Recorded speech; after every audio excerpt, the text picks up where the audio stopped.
What's going on? Welcome on in for a Saturday night stream. We're doing another tier list with my good buddy Lance. You know him, you love him. Here's Lance Park of Forgotten Path Games. Lance, how you doing tonight? I'm so old. I hurt my back this week doing regular things. And I woke up the other day and my knee hurt for no reason. The beginnings of 40. Shut up. I'm already over the threshold. I will be in August. Leave me alone. It's not that bad. The build up to it, I think, is worse than like when you get there, and then when you get there, you're like, it's just a number. I mean, yes, it's just a number, but I'm already apparently dying.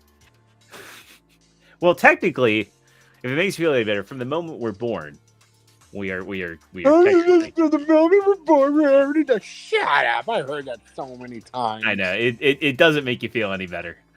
No. What am I supposed to do? Wait for the sweet release at this point? Jesus. Never made me feel better. But if you're new to the channel or you're new to this series, welcome on in. This is our ranking series where we go through a toy line and we are going to tell you what's an S, what's an A, B, C, D, or the void, which is basically the equivalent of our digital trash can. I don't think we'll have some tonight, but this is a fantastic toy line. Transformers Cybertron, the final chapter of the Unicron trilogy.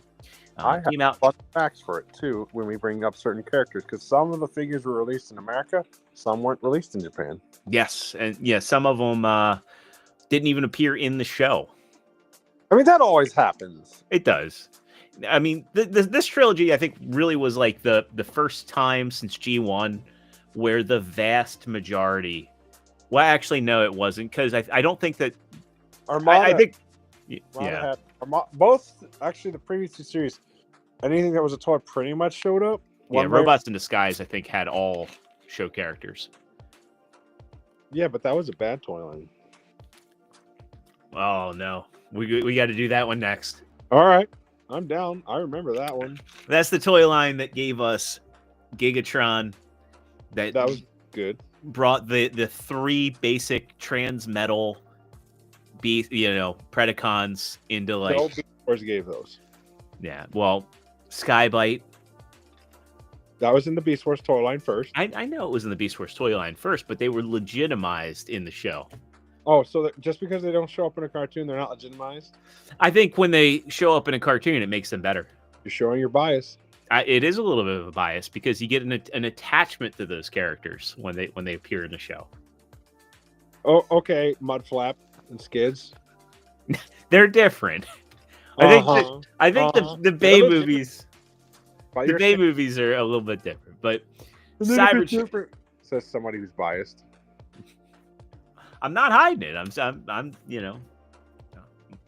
it how it is. Saying it how it is. And this was a great toy line. And we're gonna have a lot of bangers in this one. I think we might have the most S tier. So if you don't know, Transformers Cybertron came out in 2005, final part of the Unicron trilogy, and roughly still have my original. That came out in Energon. No, this was part of Cybertron. No, Primus was it? Primus it was part of Cybertron. It was, because if he was part of Energon Land, why would he have this? You're right. That toy. Spoilers, that toy is not S tier for a very specific reason. Only one reason. This, I think. But that's spoilers. Yeah. But in Japan, the cartoon did not tie to the other two series. No. And honestly, in America, it barely did. So it's weird to call it a trilogy when only two of those shows are directly connected. Yeah, at least there was cohesion in the lines, but we'll get there.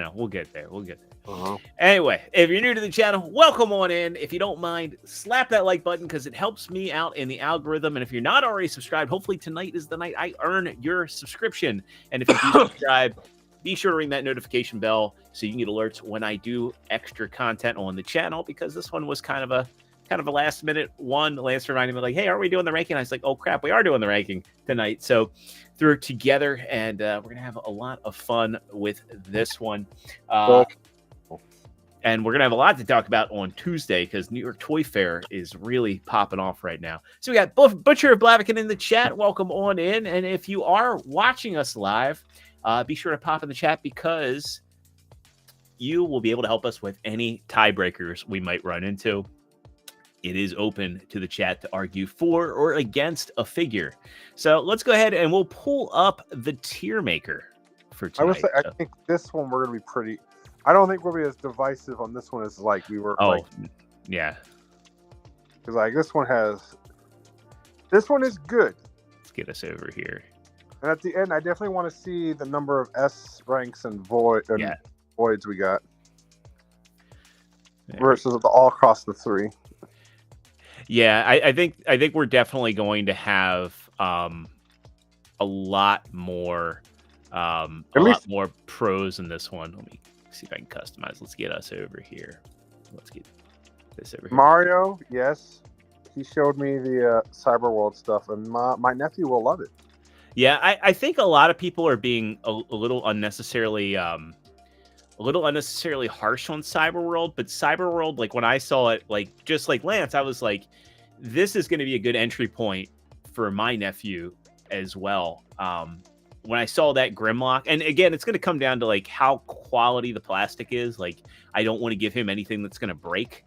But when I saw that they're doing a mech suit Grimlock that Optimus can ride on, and all the core figures are $10, if they're made well enough, if they're made for kids, and they're kind of this bridge between what they were doing with Cyberverse Warrior class and One Step, because these are like 4-step changers. Like, if they can just create fun toys that have basic articulation, like shoulders, thighs, knees, and head, I think that's kind of a win. Like, we need new. Yeah. Plus, it being on YouTube, that gets it way more exposure. So if the show is good, I think that there's potential for it. It just has to be Rescue Bot quality, which I've been exposed to more Rescue Bots recently, and it's not terrible. It is. Yeah. It is better than Paw Patrol. But anyway. All right. Subject at hand. So this series didn't have as many Minicon. Original Minicon, but they're all recolors or repaints. So I did not put them in here because I don't like repaints. I think recolors, they're not real figures. So yeah, that's like the one thing we're doing here is like we are just looking at figures that were exclusive, and we're only doing one mold. So a lot of these figures got repaints. We aren't looking at the repaints. We're just judging these on the quality of the original molds. So, like, we're not going to be looking at the air defense team. That's just a recolor, granted a superior recolor of of a bad toy. I know they see. We're going back to the Armada one. Bad combiner figure. Well, no, the air defense team wasn't a combiner. They were the military. Was it that? Wait, no. I thought the air defense was the Star Saber and air military was the weapon guys. No, for Cybertron, this was the air defense team. What the fuck? Yeah. They don't fly.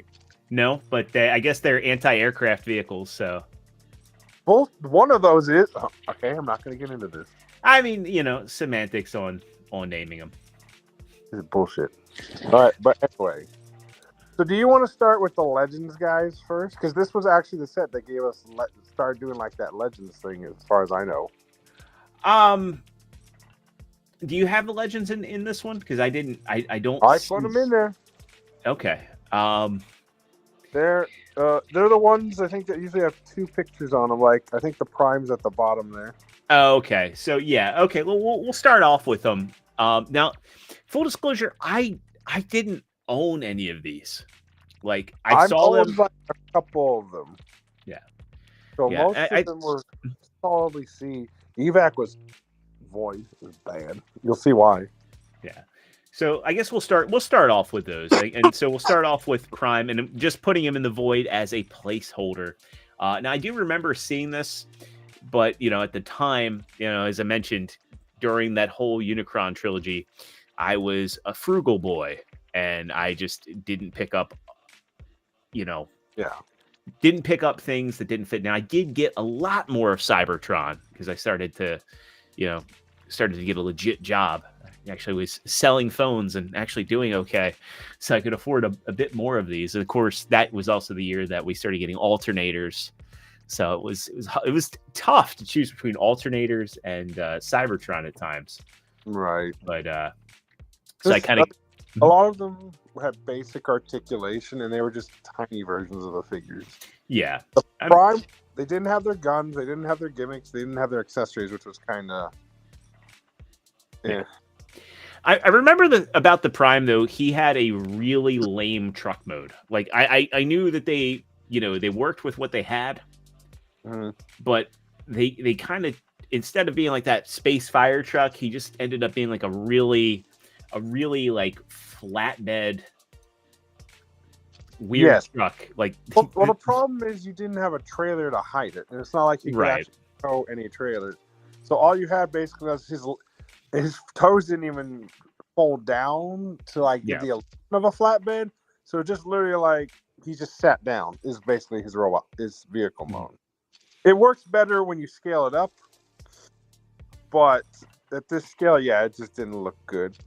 Yeah. But I would put him solidly. See, he was okay because he had basic articulation. Did he have legs? Like, did his legs go forward and back? I mean, they pivoted at the ankle. I don't remember if they had knee tilt or not, but I think they did. I could be wrong. Or they might have just had rotation. I don't remember. Okay. Well, I guess arms. I guess that'll take us into evac because garbage. Yeah, this one. Look at this motherfucker. Yeah, like Jesus Christ. I mean, they worked with what they had. The original evac was goated. Hey, Boss Hog, good to see you, man. Like that evac ended up getting used. We'll get to him. I love that thing. But yeah, this guy. This is the Wish version of evac, basically. So we'll put him in the void for now. Are you saying that he's in that void? You leave him in that void. Okay, I was gonna say because like.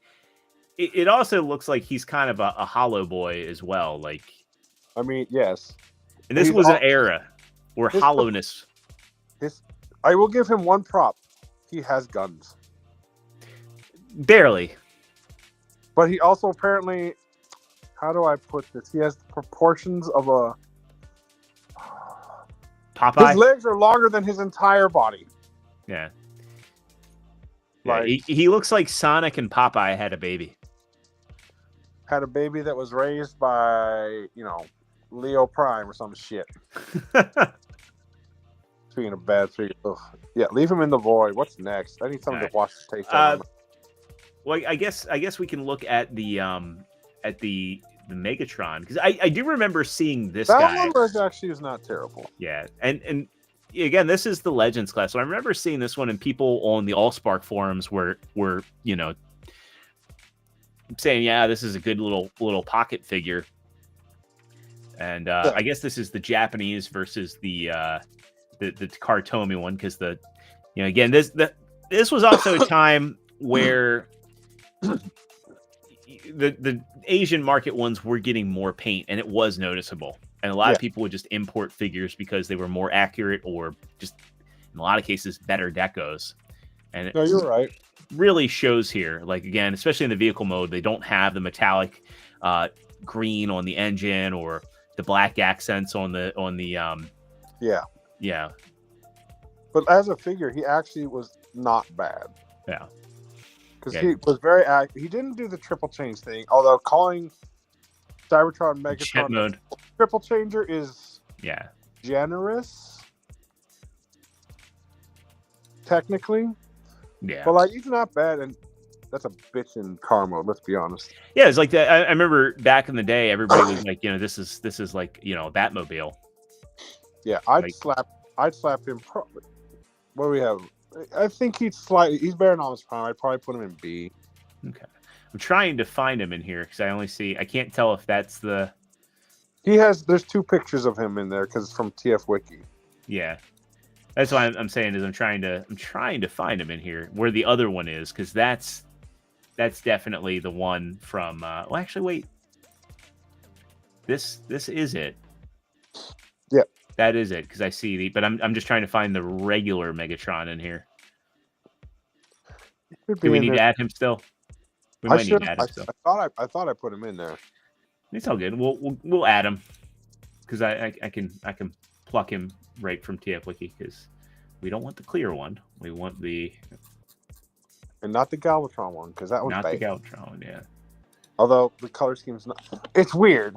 Like, speaking on Megatron for a moment before we actually get to him.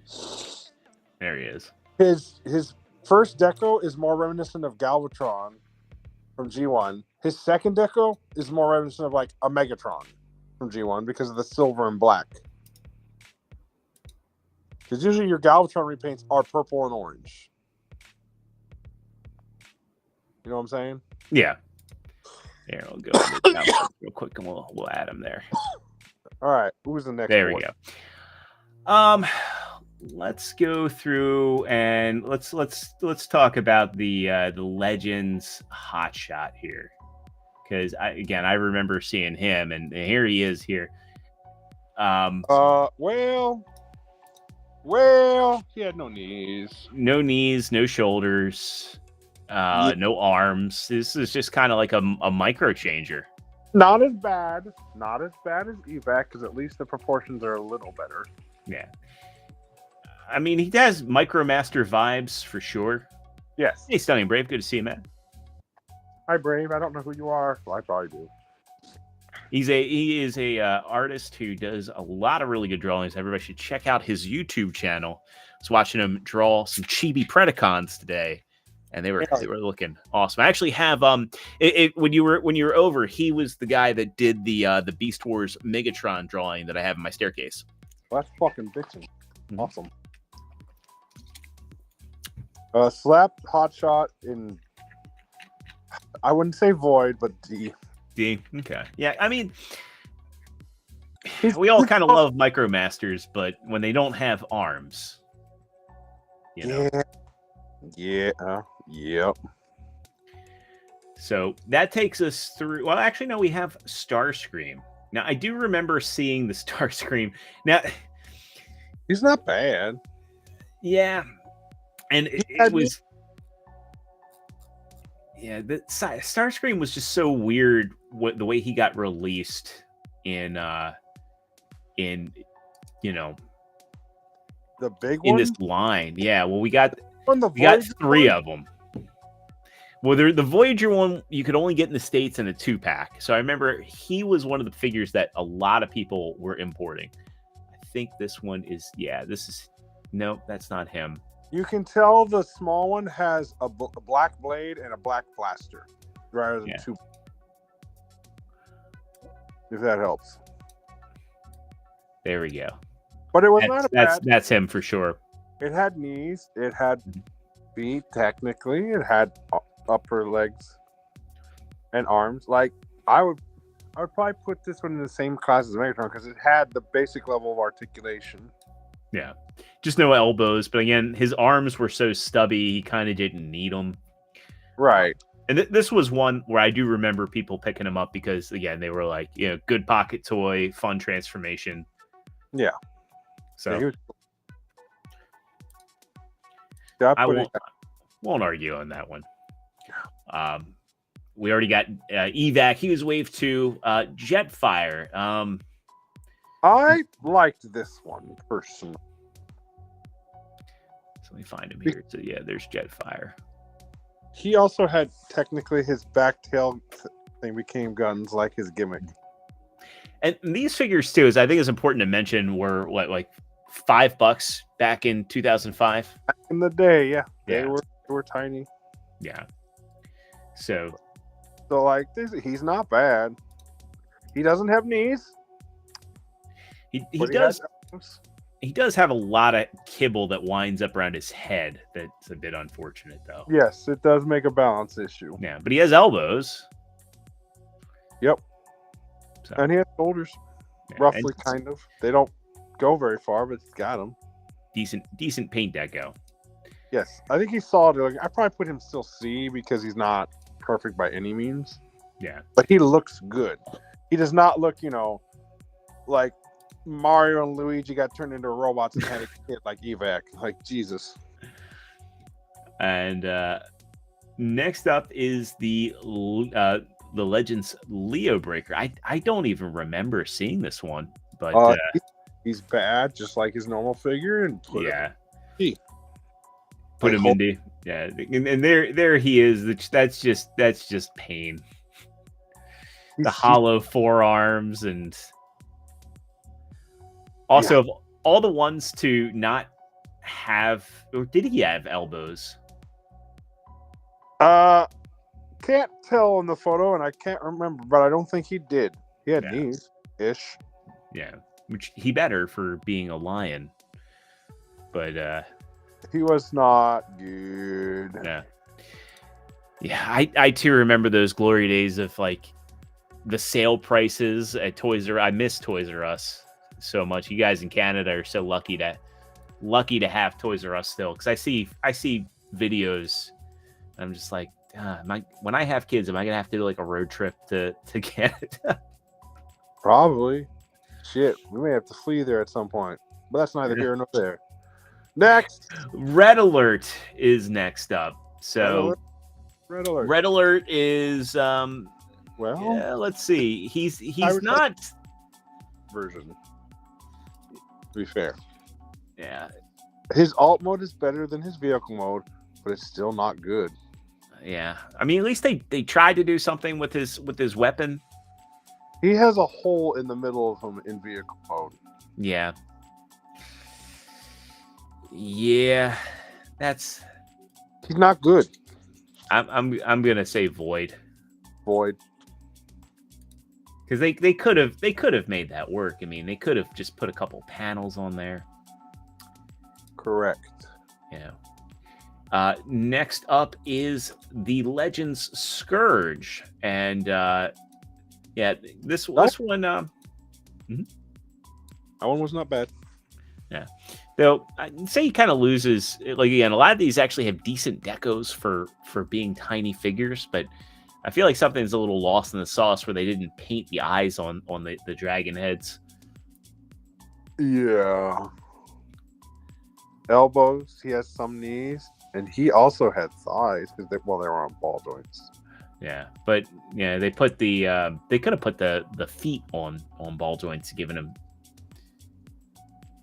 tilts. I think they, or at least the robot mode one. I think they were. Yeah. If you look at the picture, I think they would do.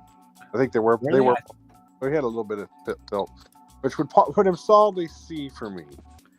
Yeah, I can't tell. It looks like they're just on friction hinges. Yeah, but maybe. I don't know. From the picture, it looks like ball joints to me. Yeah. For a $5 figure that was like kind of competing with mini cons, Yeah, they were. Yeah, it can't be too harsh. I lost my spot because I clicked off, and should be Sound or Vector Prime, because those are the last. Yeah. No, there's also Thundercracker. Oh, this is interesting. We got more. Wow, there's more stuff popping off from from Toy Fair. Yes. Yeah, kind of some breaking stuff. It's like I hate to have to like save this for Tuesday, but well, what is it? I want to know. Can you show? We got a good look at Alchemist Prime. Alchemist Prime. I thought you said Optimus Prime there for a minute. Yeah, this is good. Look at that glorious mustache. And what are they? Oh wow, they're doing a Void Rivals reissue of Siege Jetfire. That's a good one. That's a good figure. That's pretty cool. Vortex, yay. He's probably going to have. Yeah, I love that effects piece there. Wow.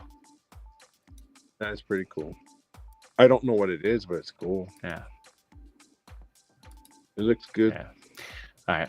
Don't want to get too ahead of. I'm going to have a lot of stuff to talk about on Tuesday. So next up, so we did. Let's see here. We did Red Alert. So Soundwave. Yeah. Tiny little jet. Right. Tiny little jet boy here. Wee little baby. So, I do remember kind of wanting him back in that era, but then again, like, yeah, he wasn't bad. I would put him. The only problem is he has the exposed arm syndrome on this. Yeah, but it kind of does work. I mean, he's just a stealth bomber, and I really liked spoilers, but I really liked his Voyager a lot, and that was kind of like I like the novelty of having a teeny tiny Soundwave. But I never did get any of these, as I mentioned. I think I got a handful of them. This might have been one of them. He was cool. I would put him solidly C. All right. So that takes us to the Vector Prime, and yeah, I remember this is definitely a case of the deco kind of falling flat. Like, flat, bro. This is you can't. Yeah, I mean, I know there are some people that are like, "Oh, he's kind of nice little companion to the Minicon," but fair. The fact that they didn't give his head just a lick of paint just really throws off the look for him, in my opinion. Plus, no again, he's got arms, got knees, but those are bald. Yeah. I don't know. Like, so it's basic of articulation, C or D. Yeah. Does the paint? I think the paint deco kind of ruins the aesthetic of the character, especially when this is an era where, I know why they did it. It's because if you look at he didn't have elbows. Elbows were he didn't fake. have elbows, and then also like visible head syndrome to the max. Like, his head is looking up. Like, they still should have painted his head, but I mean, come on. Like, they could have just had this be hollow and cover up the head entirely, rather than going, "Oh, we'll just not paint the head to try and camouflage it a little bit." So I would say for that sin, he should go in D, even though there's only one figure left for these legends before you get to the real show. Thunder. So that would be. Well, wait a minute. Which one are we missing? Because we did Hotshot. Thundercracker. Oh, that's right. Thundercracker got a unique mold for this. I always forget. So there's Thundercracker, and I would say he's actually a pretty decent looking one. No, he's not bad. And spoiler, when we get to his figure, he does not have the same problem that figure has. I know what you're alluding to. Yeah. Yeah. I think. Yeah. Because he...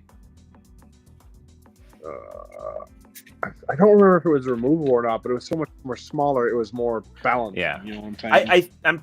I'm pretty sure it was removable in this, because if you look at vehicle mode, nothing's hanging out. But, right. I put solidly C. Just a good little jet. And they did use this to make Classics Jetfire. And, I mean, they did get a lot of uses. They used him for the 2008 Starscream and Silverbolt. So. Oh, yeah. Because the universe was all repainted. Yeah. Ooh, I know that. Yeah. So, where would you say he lands? I'd put him at C, because at least the arms will look good. He's a good-looking jet. Paint's all right. I'd put him at C. He's fine. All right, now we're on to the... there's two Minicon teams to go over. They were unique. And I can't remember what the teams were, because I will say I skipped out on a lot of minicons in Cybertron. Recon mini team. And there was the Giant Planet minicon team that were unique molds. Let's see here. Because the Recon one, I think, was it Recon? Yeah. Hold on. There's the Recon. Yes, the Recon one had the helicopter, the green. That's right. Speedster, and the truck. But unlike the other Recon team of the last two series, these guys did not combine. So here we get Hop, Bit, or Blit, and Bumper. I'm sorry, Jolt. That's their Galaxy Force. So we get Jolt. Okay, that's right, because they did try and connect this a little bit. Yeah, because Jolt, these guys were with the kids. So you had Jolt, 6-speed, and Reverb. So they were okay. Yeah, I mean, like, I would solidly okay,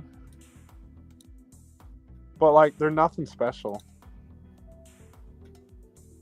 Like solid C, would you say? I would say C. They're still worth getting because, like, for minicons, good robot modes because you have basic articulation with knees at least for most of these guys. Jolt was the only one, like, he didn't have. Well, Jolt and what was the 6-speed didn't have elbows, but I think Reverb did.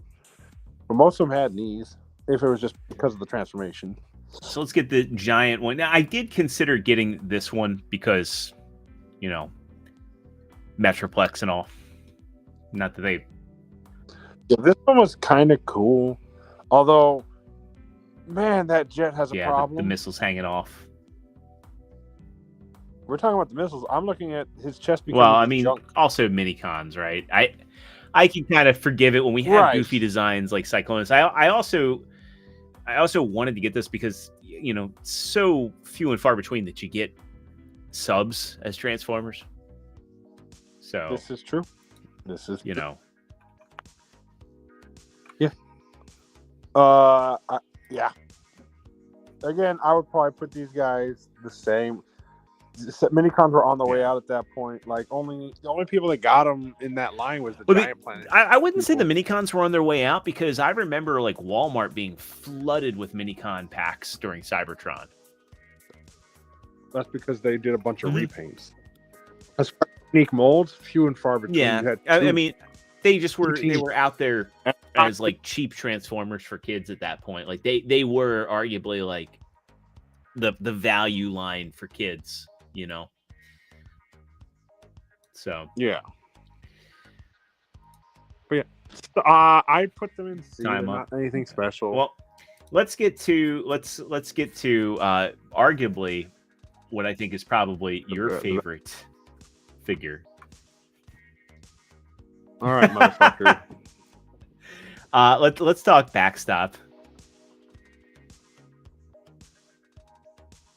You keep him right where the fuck he's the worst toy of this entire fucking line. This thing is trash.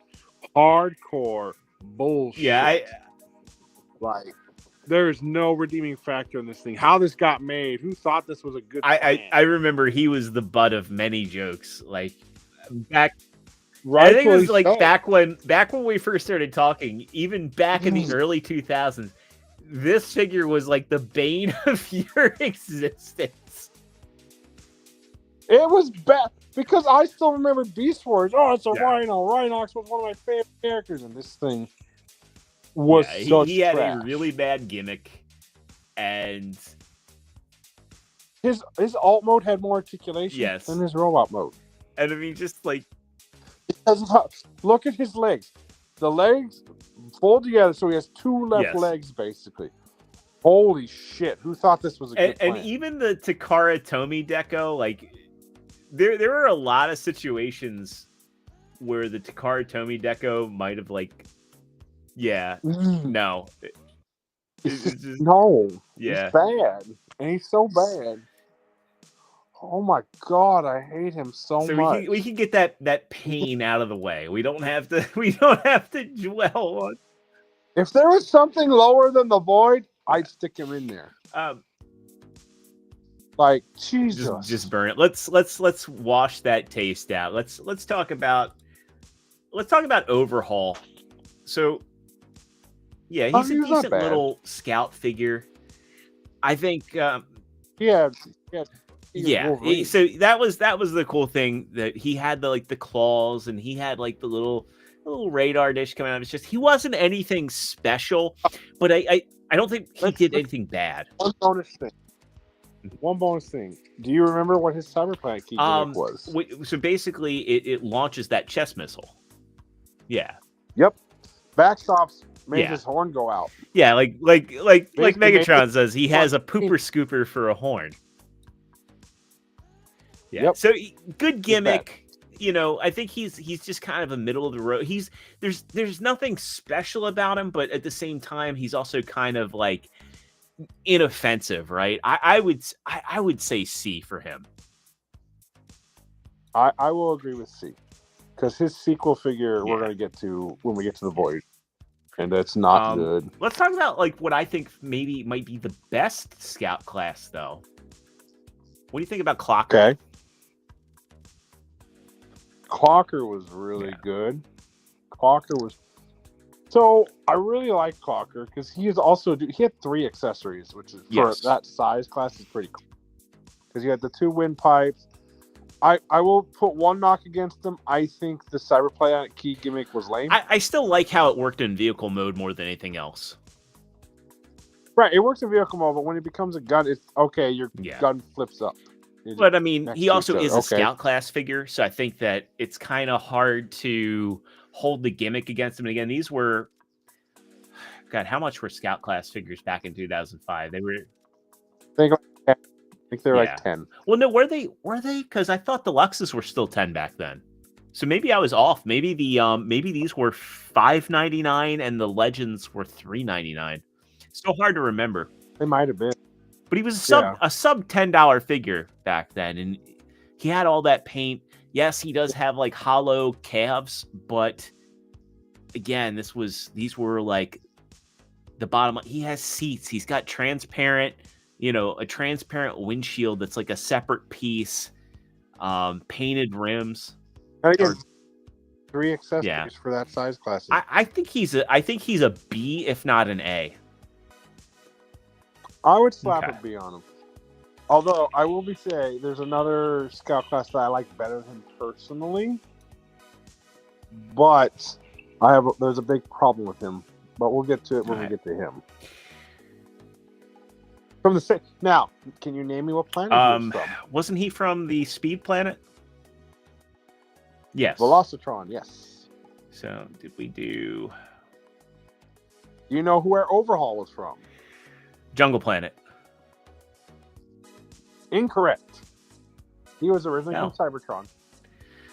Let's see. He gets reformatted or whatever. That's right. Planet. That's right. I got to go back and rewatch the show. It's been a while now. I don't know if you want to, dude. It's a hard watch on something. Let's not ransack. Oh, that was the motorcycle, right? So, he reminded me of like a Tron. Like it looked like Kaneda's bike from Akira, and that's why I liked it. And I really liked the head sculpt, but just kind of like I kind of feel like there wasn't anything really remarkable. Like Overhaul is just a good basic figure, and I feel like with Energon, RC was a better bike mode than Ransack was. That's fair. His gimmick was also gun related. It basically just made it about, which, I mean, whatever at that size class. Yeah. See, I'd agree with that. I mean, not terrible, but not like spectacular. Because now the thruster gimmick was neat, but again, it's just like Clocker. I mean, you are correct. Now, this guy was also from the same planet as Clocker, Yes. Velocitron. And his partner we'll get to when we get to the big figures. So, next up, I guess we'll keep the scout classes going. Let me find Hardtop in here.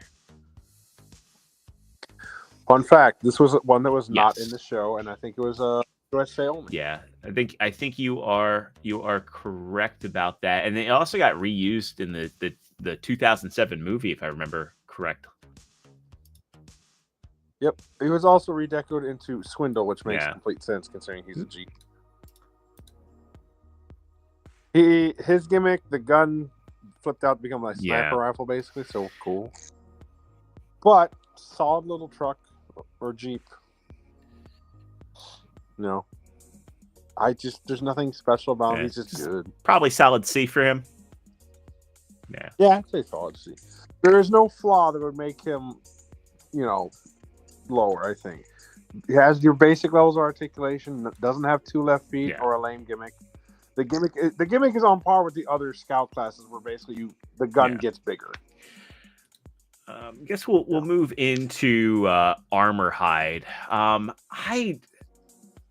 Again, another one that was US exclusive, not in the show. I wanted to like this guy, but I remember not liking the transformation that much, even though it is unique, because I like the fact that like his grill ends up upside down. But yes, and I think it put it down to reveal the missile rack too. His proportions are real weird. I mean, he reminded me a lot of Huffer, and they did later use him as Huffer. I think he works better as Huffer, but I don't know. I think he's just kind of he's got a good gimmick. I think his gimmick is like what really saves him. I will say also too, he's one of the few guys where they actually, especially at that size level, they have storage for the key outside of just sticking it in the slot. Because his gun could hold the key. It had 2 little notches you could slide it into. I think he redeems himself to be a C. Look, I have a soft spot when your secret gimmick is chest missile rockets, man. That's just cool. And the thing I liked about like these smaller guys is they really did work well as like army builders, They could, yes. Which we should get. If you're going to talk army builders, you might as well go into scrap. Well, I was going to do breakdown next.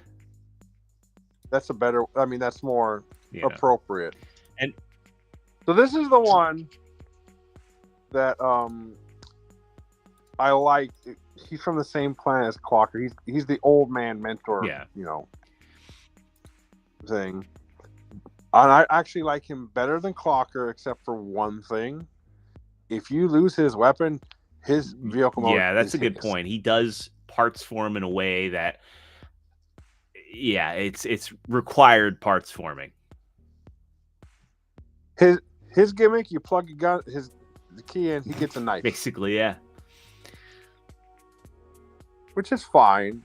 Good articulation, good looking rollout mode, but I hate it when like the weapon is needed for the transformation to the point where if you lose it, you're fucked. Yeah, But I like him. The translucent wheels are cool. I like the dragster mode too, because he looks like an old like. There's a good contrast to colors with him as well. Yes, we know you love your art deco. I do. I didn't love his repaint so much.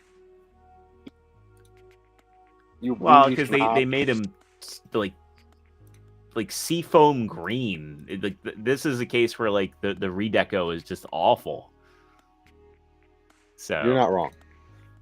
I don't know.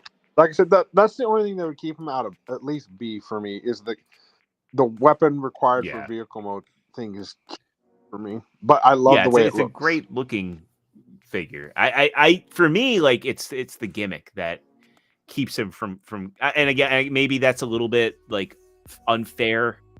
I mean, scout class, right? You're not going to get a huge because it's just it flips out. But like I feel like you got like so much more with Clocker. So I think C's a good spot for him. Yeah, I will agree with that. Yes, Brave Megatron, Wolverine claws.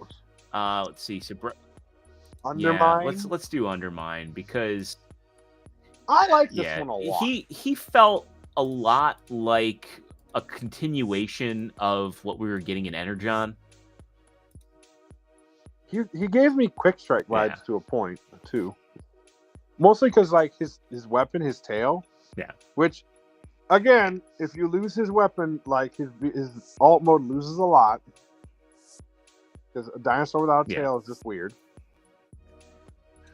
But it's all articulated. Like there's 3 joints on that tail. Now, granted, his gimmick was kind of lame because it was. Again, it's like a clock, not clockers. We just talked about breakdown.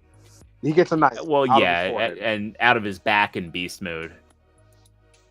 Yeah, but I love.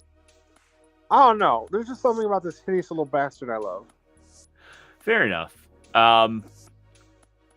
Like good articulation. The hands can actually open and close, but that's because they're his face. No head articulation, but I don't know that he needs it with that. It's also kind of his design. He's yeah. He also has Tiger Hawk vibes because the beast's arms become his shoulder pad kind of thing. Yeah. It's kind of cool.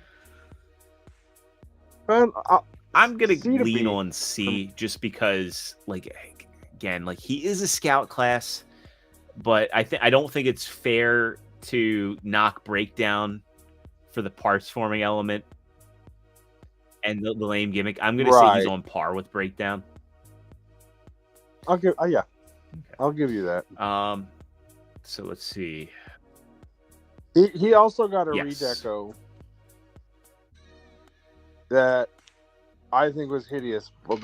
He became orange, red, and black. That's like the one thing here is like some of these redecos, like the original colors were just so much better.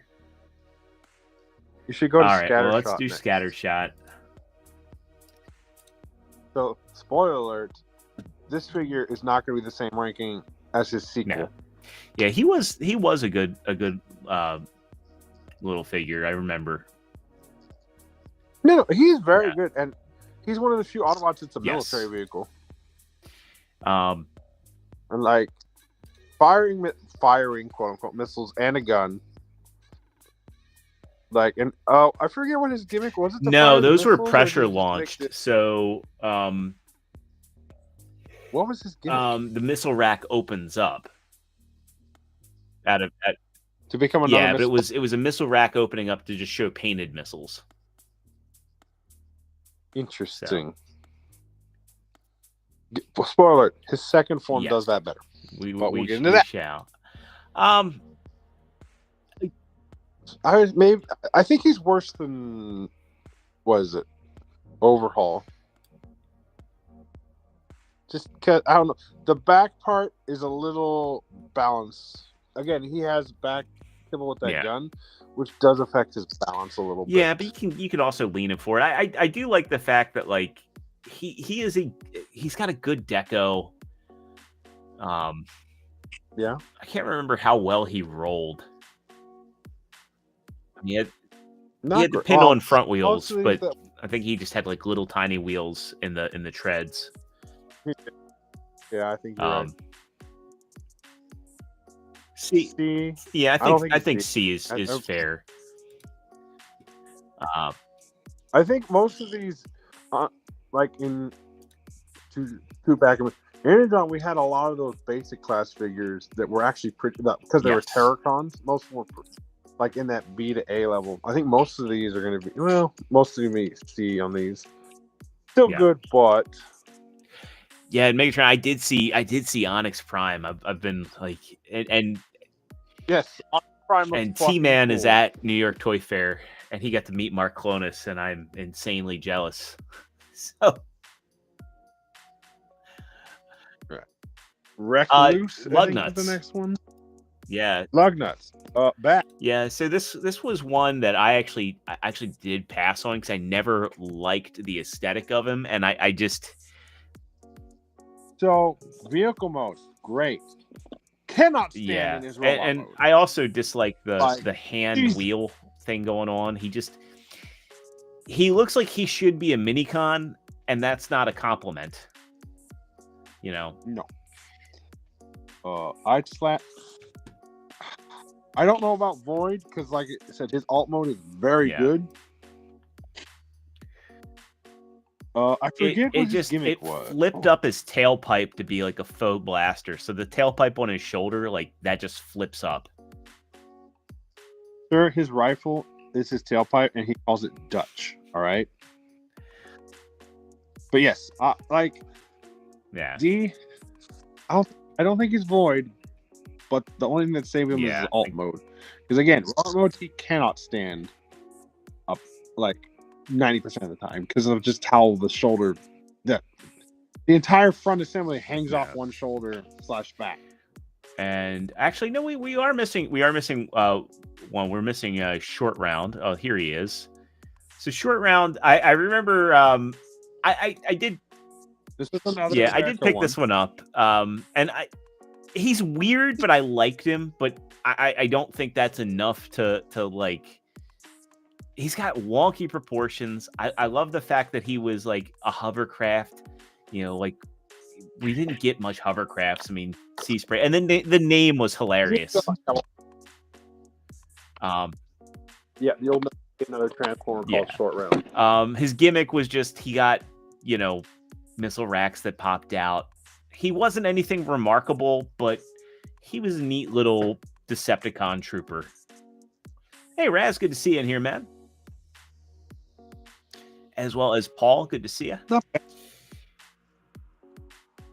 B. Not B. No, not I think he's another C tier. I think he's just one of the ones that he's just unremarkable, but he's and C doesn't mean bad. He's just, you know, he's an unremarkable but good little figure. You know, right. And do we have any that in the later waves? Scrap metal. Scrap metal. Yeah, we do have scrap metal. He's had. There's a little bit of history on this figure because he's had multiple molds. Because in Japan, he was Rumble Frenzy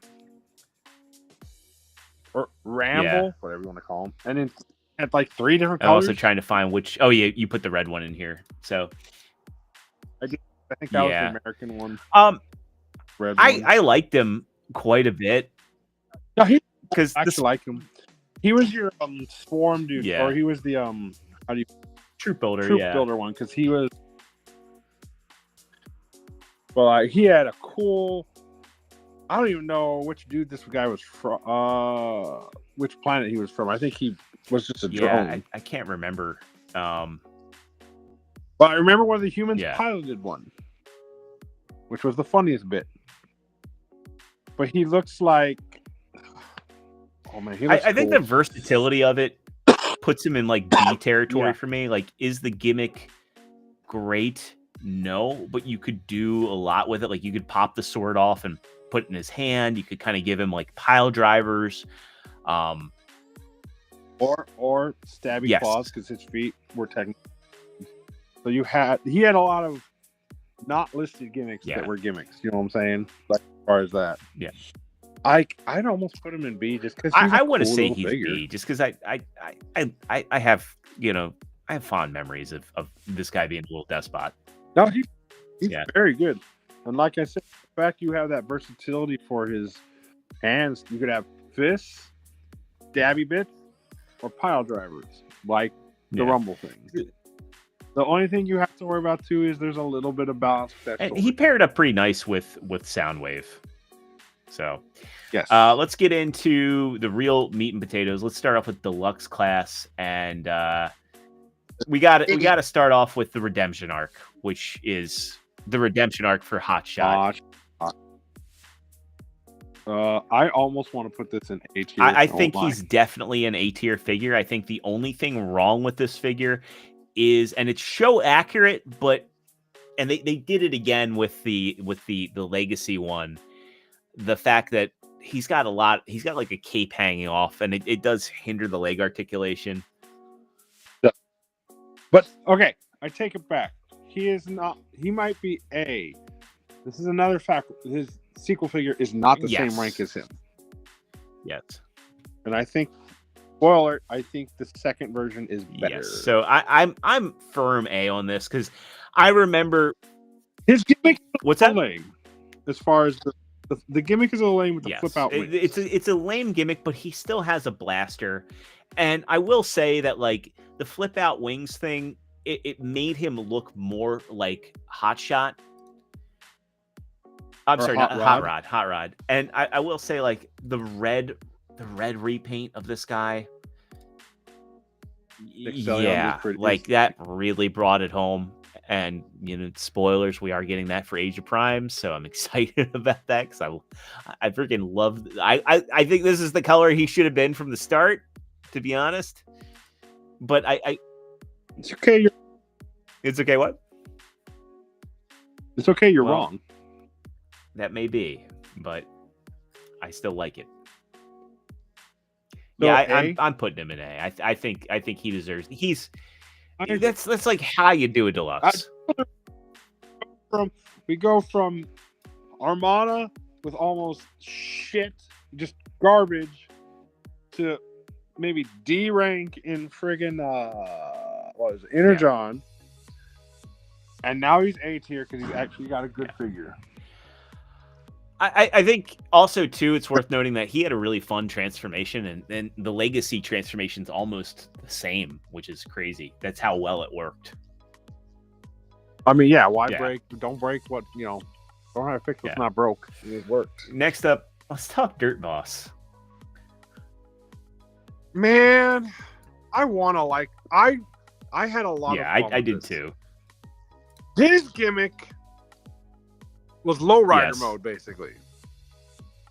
I really like this figure. It's not a good figure because of the backpack. The backpack, but he is a huge deluxe. I remember seeing him on the shelf at Walmart back in the day, and I was like, wait, that's a deluxe? And that was 2005. Yeah. The only problem is the gimmick with the low riding thing. You needed to do that to give him a decent robot mode, because it just did. But he also did get some blaster cyber key action. Yeah, he got the shoulders, and because of his size, he doesn't have any accessories other than the cyber planet key. Yeah. Like, he's a lot of fun, and all those wheels roll. Like, that's the big thing with all the Galaxy, the Velocitron guys. Their wheels really roll. well. They weren't tiny. I want to give him like a C+. I don't know. The problem is once you get him to robot mode, he just cannot stand up well unless he's leaning forward. It's like, I love this figure though, and I want to put him in C, but just the balance. Isn't there an argument to be made about like presence and fun factor? Like, is his sculpt the best? I mean, you like to make that argument. I do like to make that argument. That's why we do these ranking videos, is to argue. I'm not asking for much putting him in C, I don't think. I will give him in C, although I could definitely see the argument to put him in D, just because we can of the backpack. And to be fair, the vehicle mode gimmick is a little lame, but it's effective still. I mean, and it does make him roll better. There's an argument for that. Yeah. This is he goes to low ride mode. Also, the size, like, you got a big toy for a deluxe price point that also wasn't hollow. Very, Yeah. Spoiler alert, he is also from Velocitron. And also too, he just looks like what a stereotypical Decepticon should look like in the early 2000s. Like, That's fair. Let's go on to Landmine. So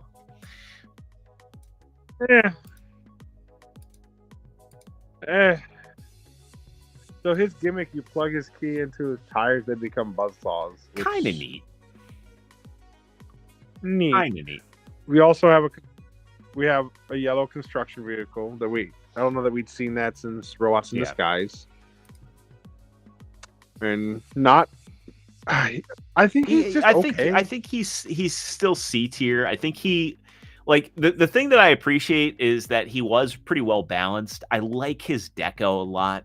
I like that, the variations of gray. You get 2 different shades of gray. You get the brown, the red. Like it just, his deco just works. But he's just also like one of those middle of the road figures that, he's generic, but he still looks cool. Yeah, I think that's fair. Get your ball out of there. Like I said, I don't hate him. He's just nothing super special. Then we get into your boy Thundercracker. Look. His gun's too goddamn big. And the thing is, you know what his gun is? The gun gets explodes. Yeah, and it's cool that like Starscream and Thundercracker were 2 different characters. Oh, he wasn't a repaint. He wasn't a repaint or retool of an existing Starscream. He was his own guy, and I like that. And outside, it's like a shame because like outside of the arm, it is a neat figure. But I think that gimmick, this is like the one, well, maybe the gun is bigger than him in robot mode, and it after a while that joint would not. No, I don't recall it holding it up after a couple days. Ever.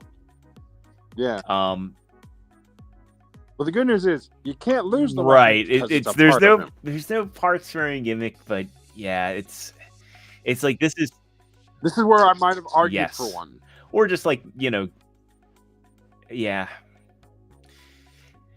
It's a cool concept, but a flawed execution. So I hate doing it because I think that I think he there's merits to him, but I think the gimmick like kills it for me, and I think that he's not a void, but I think he's a D.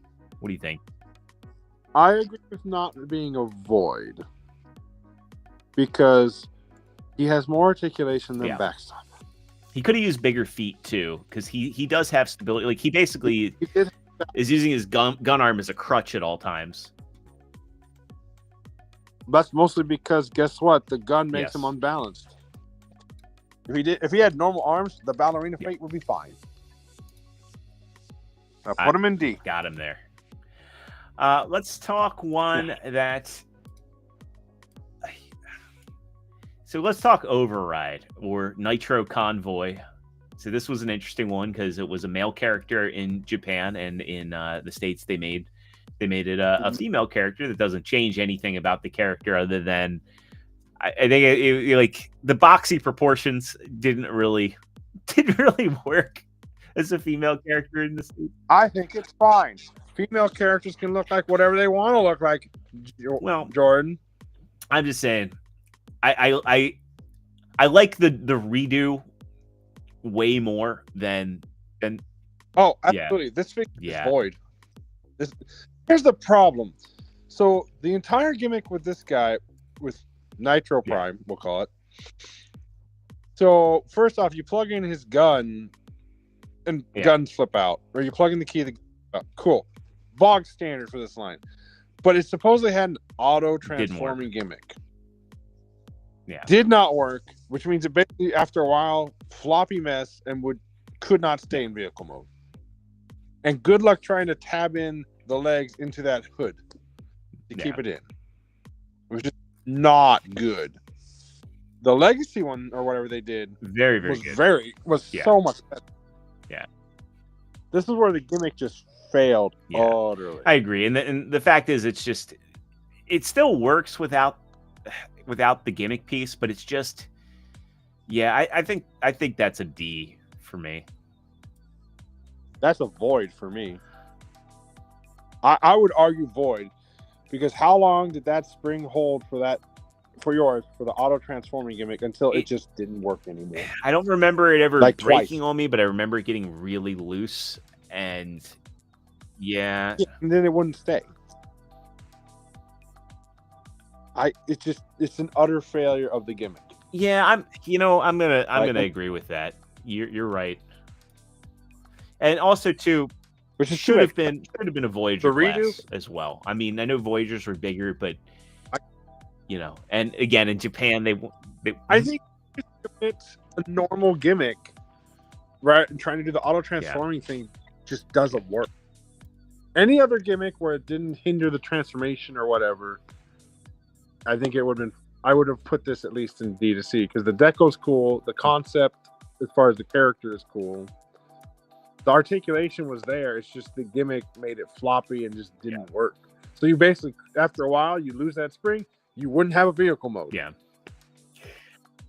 And if a transformer can't transform, what the fuck? I agree. That's a fair point. That's where another instance where the gimmick kind of hurts. It's a hindrance. Killed it. Let's talk about Lil Man Red Alert, and I liked him a lot. He was very good. What's up, Jason? Hey, Jason, how's it going? So I don't know who you are, but hi. yeah, so I remember his gimmick. His gimmick, like it's very basic. It's just pop out cannons, and it works in robot mode. But the thing is like, I loved the hand gimmick so much. Yeah, he had the hammer, he had a claw, and I think he had the red blaster too. So it was neat to have, like, back then it was weird because, like, they were at a time where figures would, as a line went on, they would scale them down in some ways, and sometimes it felt weird. And in this case, I think it felt right because, like, I wanted to love Armada Red Alert, and I still did, but I think that I was a little iffy with getting him in a smaller size class, especially since he looked so much. His Armada Red Alert's chest was bigger than Dolly it Parton's. was. And he had feet, could not stand up. Still a fun figure. I love this one so much more because it took me back to, like, the having the little RoboCop toys when I was a kid. No, he is very much RoboCop vibe. The colors are great. Like, you took the chest firing gimmick away. The balance was fine. Yeah, he was super solid, super stable, fun transformation. He had them thick legs with how the transformation. I think he's right up there with Hotshot. I agree. But also, spoiler alert: his second form does not. No. Either. We'll get there. We'll get to that one. So let's talk about one that's getting a redo. We're gonna talk Sideways. So here's Sideways. Very good figure.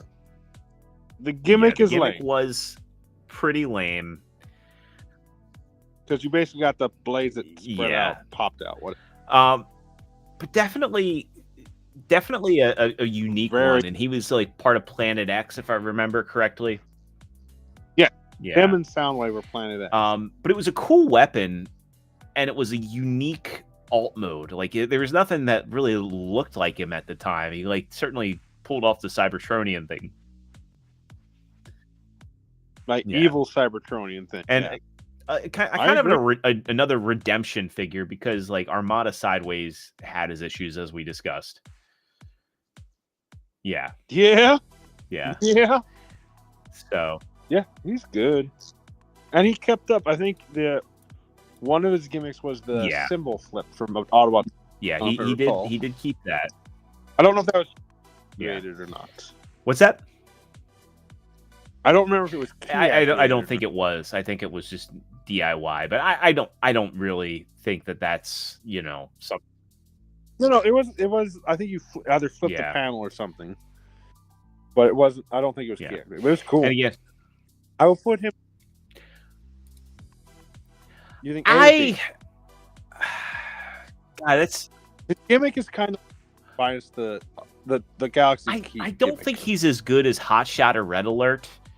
But I definitely think he's a solid B, if not a B+. All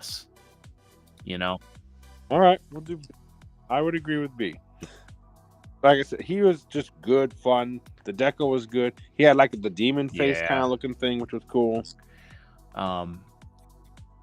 I guess that takes us. Let's do Snarl. Where's Snarl hiding in here? There he is.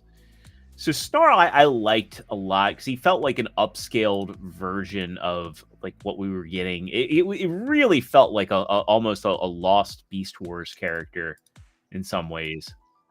You know, kind of like what we were getting towards like Transmetals. I think, especially with like having like the, you know, the beast head as a hand.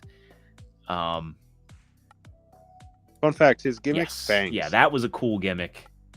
Spring-loaded fangs, and then he had like the tail that could be a sword, but could also be a missile launcher. Also, but he did kind of have a small feet too, but not a lot of kibble, honestly. I like him a lot. I would probably put him in. I don't think he's as good as Hot Shot. I'd probably put him solidly B right up there sideways. Just fun. His redeco was one of the few that like was better. I think I waited to get him as the redeco, if I remember correctly. All right. But yeah, I'd put I like him. Jungle, anybody can't guess. Yeah. Also interesting, he ended up getting a Creo. Of all the characters he had a Creo. He got a Creo. Yeah. Random. Let's see. So let's see. That takes us to okay. So let's do Blur. Blur. Oh wait, no. Blur was. He was a retool. Did you put him on here? Because I might have accidentally put him on there because I might have thought he was. But he was a redo of Blur, Armada Blur. He's not on here. Okay. I think we can skip him because he just they did that sort of stuff. So we'll skip over Blur. Was Buzzsaw which one did Buzzsaw was a redo? Yeah. No, granted, Buzzsaw got like a Beast Wars Buzzsaw head, which is kind of interesting, and then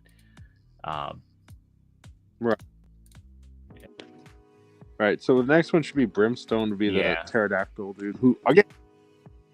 I don't think he was either. I really liked this toy. Yeah, he definitely gave me like depth charge vibes in the way his like chest worked in the robot mode. Well, yeah, it definitely looked like it. Also, I liked that his head became his feet. Yeah, he had some asymmetry going on, which was still fairly unique.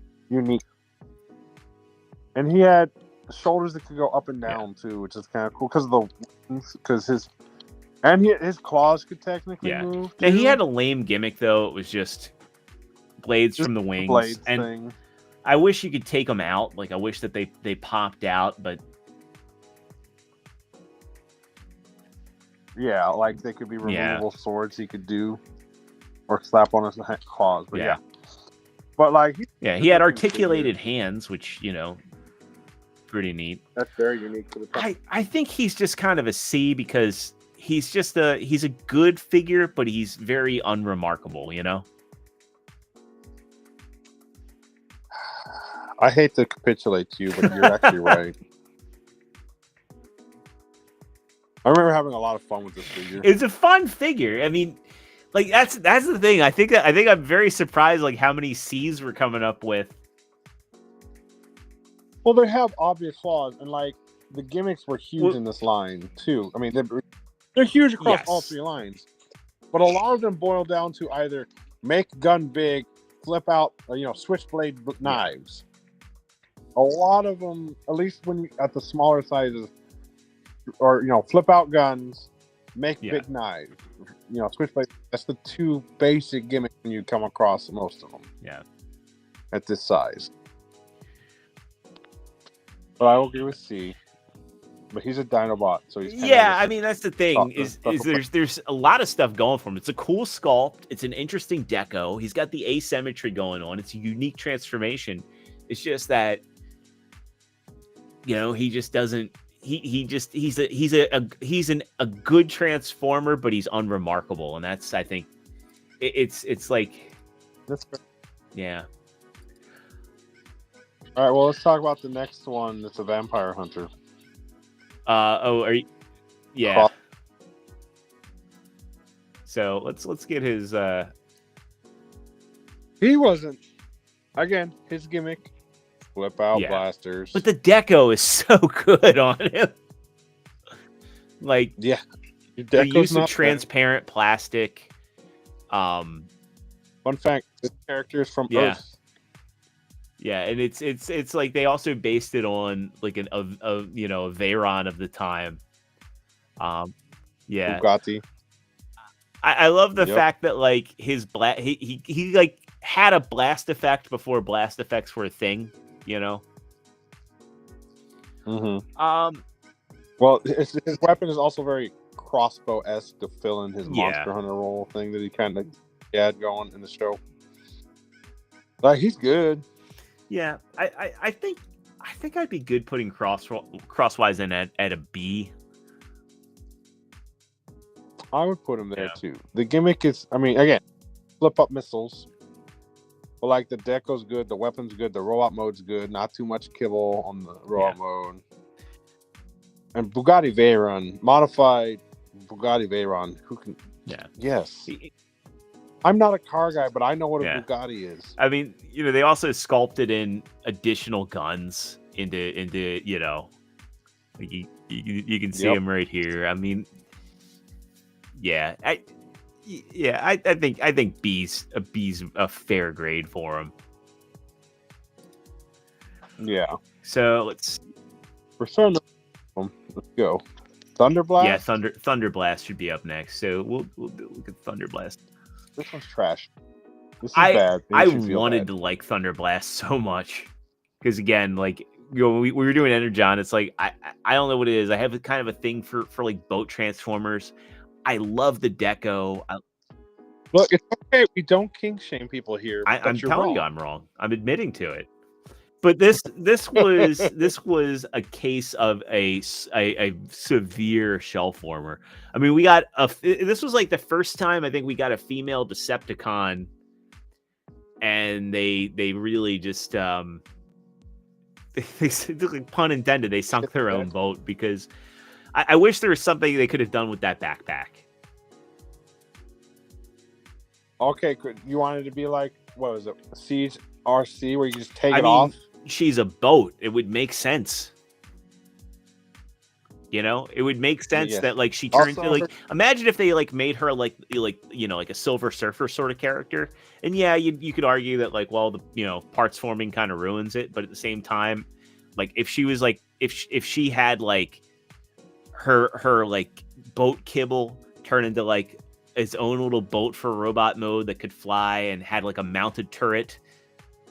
There's things to love about the sculpt, but just again, like it's a fail. It's a pass, and it's an awesome vehicle mode, but for robot mode, it's just a complete fail. Despite having nice colors and a nice sculpt. I will give you an okay vehicle mode. Also, the gimmick again, your missile rack turns into a singular gun. Okay, man. I think D. It makes sense on a later one, but I agree. So let's find. I'm not going to give her Void, although I'm very tempted. I can see the argument for Void. Just again, she is so shell formery. Well, you could prop her up on the boat kibble, but that's cheating. That's not. Yeah. So, So we're starting to run out of. Yeah. We're getting to the late games. But I think we might be getting to the best. Yeah, I'm trying to see. We got Cybertron Defense Hotshot, which you windmill slam that shit. I'm gonna agree. Shit. This thing is so good. Oh my god! Talk about ultimate redemption arc. Yeah. And then going Super Saiyan on top. Yeah. So awesome gimmicks, awesome accessories. Like the fact he's got. Oh my! Again, Autobot military vehicle. First of all, I'm okay with his anti-aircraft gun turning into more missiles because then he has more missiles in the shoulders. And did I say I think there's more missiles in the legs? This man is all missiles. Like just to show you like how nice the missiles were painted. Like he had such a presence, and the knife became a tailpipe, and then also like the front of the vehicle opening up. You like this was like a top tier deluxe. And the crazy part is, we were talking about like the redemption arc for Hotshot. It was like, okay, we got a great Hotshot for him, kicking off Cybertron, but then we got like, then Megatron ventilated his ass and he got reformatted into like Uberness. This thing, what's cool about the knife is too, you could store it in vehicle mode because he had like he could do the Bay Prime thing with like it coming out his wrist. Mm-hmm. He could do that. He could hold it. Like he had the turret missile. Like he's just good. This dude is good. Yeah. Oh, that's one. If they redo that one, they already did redo it, and it sucked because they took Siege Hound and made that. Yeah. Oh, that's right. Yeah. Yeah, I remember that. That was good. Hopefully he gets a redemption arc in Age of Primes, because that would be. They don't have like Cybertron, like the deluxe. They don't need. And granted, he was a Generation Selects, but this is how you. Yeah. Fucking. Where's your anything at? Where's your knife at? Where's your where's your shoulder pile? Yeah. All right. Hey, DNA Designs upgrade kits. They did do one. It wasn't. Oh. Yeah, but it didn't really save things. Oh, we also have Downshift. Downshift was when that was. I'm sorry. I'm coming down from this all the Cybertron Defense Force shit was so good. Yeah. Downshift was interesting. So Downshift was kind of like a muscle car. Proper, yeah, and it was very inspired by like Wheeljack. And he had like the little grabby arm that came out of the chest. That was his gimmick. And he had clip-on missile launchers. Yeah. I think he's a solid B. I think he kind of like walks that line of being like unremarkable, but also too, I love the fact that like his cyberplanet port was his port was like hidden, like it wasn't really the most noticeable thing. No, because you had to flip up the back windshield to get it. Yeah, cool. Now, did yours have the problem mine did, where the head swivel was fucked up because of the ridges, the air vents? I remember on mine it was just super tight. Like I remember him in Vector Prime, it was really tight just because of all the paint. Okay. So, I will say B is fine for him. Yeah. Because it's a more unique gimmick than a lot of the deluxes get. Yeah. And it was just kind of cool to have a new unique take on like, oh, that's kind of supposed to be Wheeljack, but of course they couldn't call him Wheeljack because they had Armada Wheeljack, and yeah. All right. And he also did kind of have like Wheeljack inspired legs too. He did. So that's make sure we're not. Well, technically,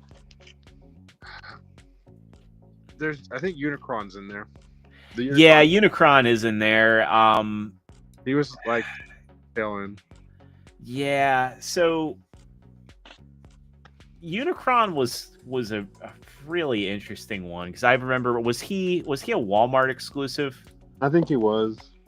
Yeah, he was hard to get he was one of those late end ones that was harder to get a hold of. Yeah, well, yeah, remember. It's funny because he was shelf warming at my one local Walmart, and I wanted him. So this is a non-show character as well, right? I like the concept of him. The execution was a little weak, I think. Yeah. It was very weak. Like the concept of like a scrapped Unicron, being tiny, and the way that the head worked in vehicle mode, because you can see like here it like becomes this radar dish, but his head's just hanging off of it, and it's just it's like I wanted to like him, but also too like for a character like Unicron to get such a bland deco and Yeah.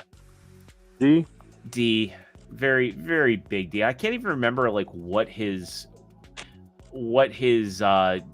gimmick was with the key. Triple barrel cannon popped out of his chest or something like that. Yeah, oh yeah, that's right. His chest opened up, and that's it. Yeah, he's a D. There's technically 2 deluxes I didn't put on here because they are just re-echoes from Demolisher and no. On Optimus Prime, the Beast Wars 10th anniversary ones got put in this line too. Oh yeah, you're right. But I didn't put them in there because they're just redecos, and we don't put redecos in here. That's not. Yeah. That's fair. So if we're not going to put Blur in there, we can't them out. But I think that's all the deluxes now. Yep. Let's work our way up to Voyagers. We'll start off with Crumple Zone. All right. So the vehicle mode is you got this trike looking motherfucker, except he's the size of a tank. Yep. His gimmick, literally, you just flip the thrusters, become giant missile launchers. Yep. Which is hilarious. But it does change the aesthetic of the vehicle mode, which is pretty cool. Yes. All it does in the raw mode is give him shoulder-mounted guns. This dude has the proportions of a gorilla. Yes. That's on purpose. He was one of the comedic relief fuckers along from Velocitron. Also, the fact is that he got like one of the most goated BotCon repaints of all time. Which one was that? Timeline's Optimus Primal. That's right, he did. I forgot about that. Yeah. That's a good one. Yeah. He was a huge figure too. Oh, he was quite big. Yeah. That being said, the proportions did make a little wonky on the balance with the tiny little legs and huge. Yeah, this was before ankle pivot as well. Yeah. Man, fun. I think this is a case where the fun factor outweighs some of the issues. Like I'd be willing to put him in B territory. Oh, also he had electronic sound effects, but we don't care about those. Yeah, I mean that is kind of a lost art. He did have a movable jaw in robot mode. I remember that. Yeah, that was something I remember having a lot of fun with because that was also a novelty. Yes. All right, do we put him in B? I think B's fair because he's got the fun factor. He rolls. He is visually unique. Like, I mean, how many trike Transformers have we ever had? Not. Yeah, the gimmick is boring, but it's serviceable, and it does look cool. It's like I think the thing is like the gimmick is just those guns flip forward, but it does change the aesthetic of both the vehicle and the robot modes. Yeah. He also kind of reminds me proportionally of like Jack from Tekken, which I always kind of liked. Shit, that's all you had to say. Yeah, let's give our boy a B. I think yeah. I guess now we're gonna talk an S tier figure. Okay. Vector Prime. Really, you think that's S tier? I think Vector Prime is an S tier figure for multiple reasons. You're gonna have to sell. I am not gonna say he's lower than an A. Like, so the gimmick, the sword integration is good. Yes. The Animaticon that integrated fantastically. Yep. He had also electronics. He had electronics. He had like this was a awesome sculpt. He had all the articulation. What was his Cyberkey gimmick? His Cyberkey gimmick was it was his electronics, but he also did have had a in vehicle mode he had like a hidden blaster at the tip of the jet mode. I mean, this was a cool gimmick toy where none of the gimmicks hindered anything. I will say that when it got warm because it's soft plastic. Well, I don't think it was that bad on the Japanese release. I did import it because I just loved how the the key looked when it was actually painted silver. I painted my key silver. Yeah. So like didn't bother me that much. But yeah. But he too, like, does he have had, a backpack. yeah, but it's a cape. Like his The backpack front- kibble like forms something functional, and also too, it was cool to have an homage to Alpha Trion. I thought you were gonna say like Star Wars, but all right. Yeah, I mean he is heavily based off of the Sith Infiltrator, and I mean back in 2005 there was still Star Wars hype because Revenge of the Sith was, coming out that year. In fact, I think this toy line dropped in July, right around the time Revenge of the Sith was in theaters. So you think this one's S tier? I think he's S tier. I enjoy this. I it's like one of the figures that I miss heavily from the Purge, and unfortunately the Legacy one scratched an itch a little bit, but I think it's a flawed figure. But I think this was a better figure, especially the Japanese. And again, it's not fair to hold the Japanese one over the American one, because again, we're mostly talking about these as a domestic release line. But I think he's an S tier figure, just because the presence, the fun factor, the amount, the bang for your buck. All right, I'll allow it. Although I could argue, I would say the only thing that would keep him from S personally is the Planet Key gimmick for him is not good. It does not integrate well, except that in robot mode it can replace that chest symbol a little bit. Yeah, it's more of an aesthetic thing. But it doesn't do anything practical, even flip out anything or whatnot. That's the only part where I'm like a little weak on. And basically the entire front half of that starship, which becomes the back, is just electronic. It is, but it also doesn't interfere with the balance. I guess I kind of would be okay putting him in A. Well, I'm not arguing. Yes, I think he's more A to S just because like the Planet Key gimmick, which is the big part of this series, doesn't do much for him. Still a good figure. There was never an argument that he was going to be in one of the top two. Let's talk about probably the worst Voyager of the line. Leo Breaker. The Void. I don't think it's a Void, but I definitely think it's a D. I 100% think he's a Void. I mean, he doesn't do anything that makes him an absolute, like, he's not a non-functional figure. There's nothing about him. He's a non-functional He's a terrible arm for, like, this gimmick for the play pattern gimmick for Optimus just didn't work in this line. Like Energon's. What was the other figure that combined with Prime? I think it was just Leo. I think you're right. I think it was the only one that could. And it was not good. And I think the toy suffers for it. I agree. I don't think it's a Void figure, but I definitely think it's a D. They packed in, like, the arms are wonky and the removal, which makes them wonky. The legs just feel short on this dude. Yeah, the proportions aren't the best, but I still don't think he's a total fail. Like, it works as a standalone figure, but he's hindered by everything else. Works is putting it strong. Also, his gimmick, this is the reformatted overhaul. Yes. So his gimmick is he pops the claws. Yeah. On his arm. Funny enough, I still have the Leo Convoy repaint of him. And the only reason I have it is because it was $8 at Target. So, because they did two versions of it, and I got the one that. Oh, I take it back. I think there's one other figure that combines with this Prime in this line. I think it's Wing Saber. I think there's a Wing Saber that does. I can't remember.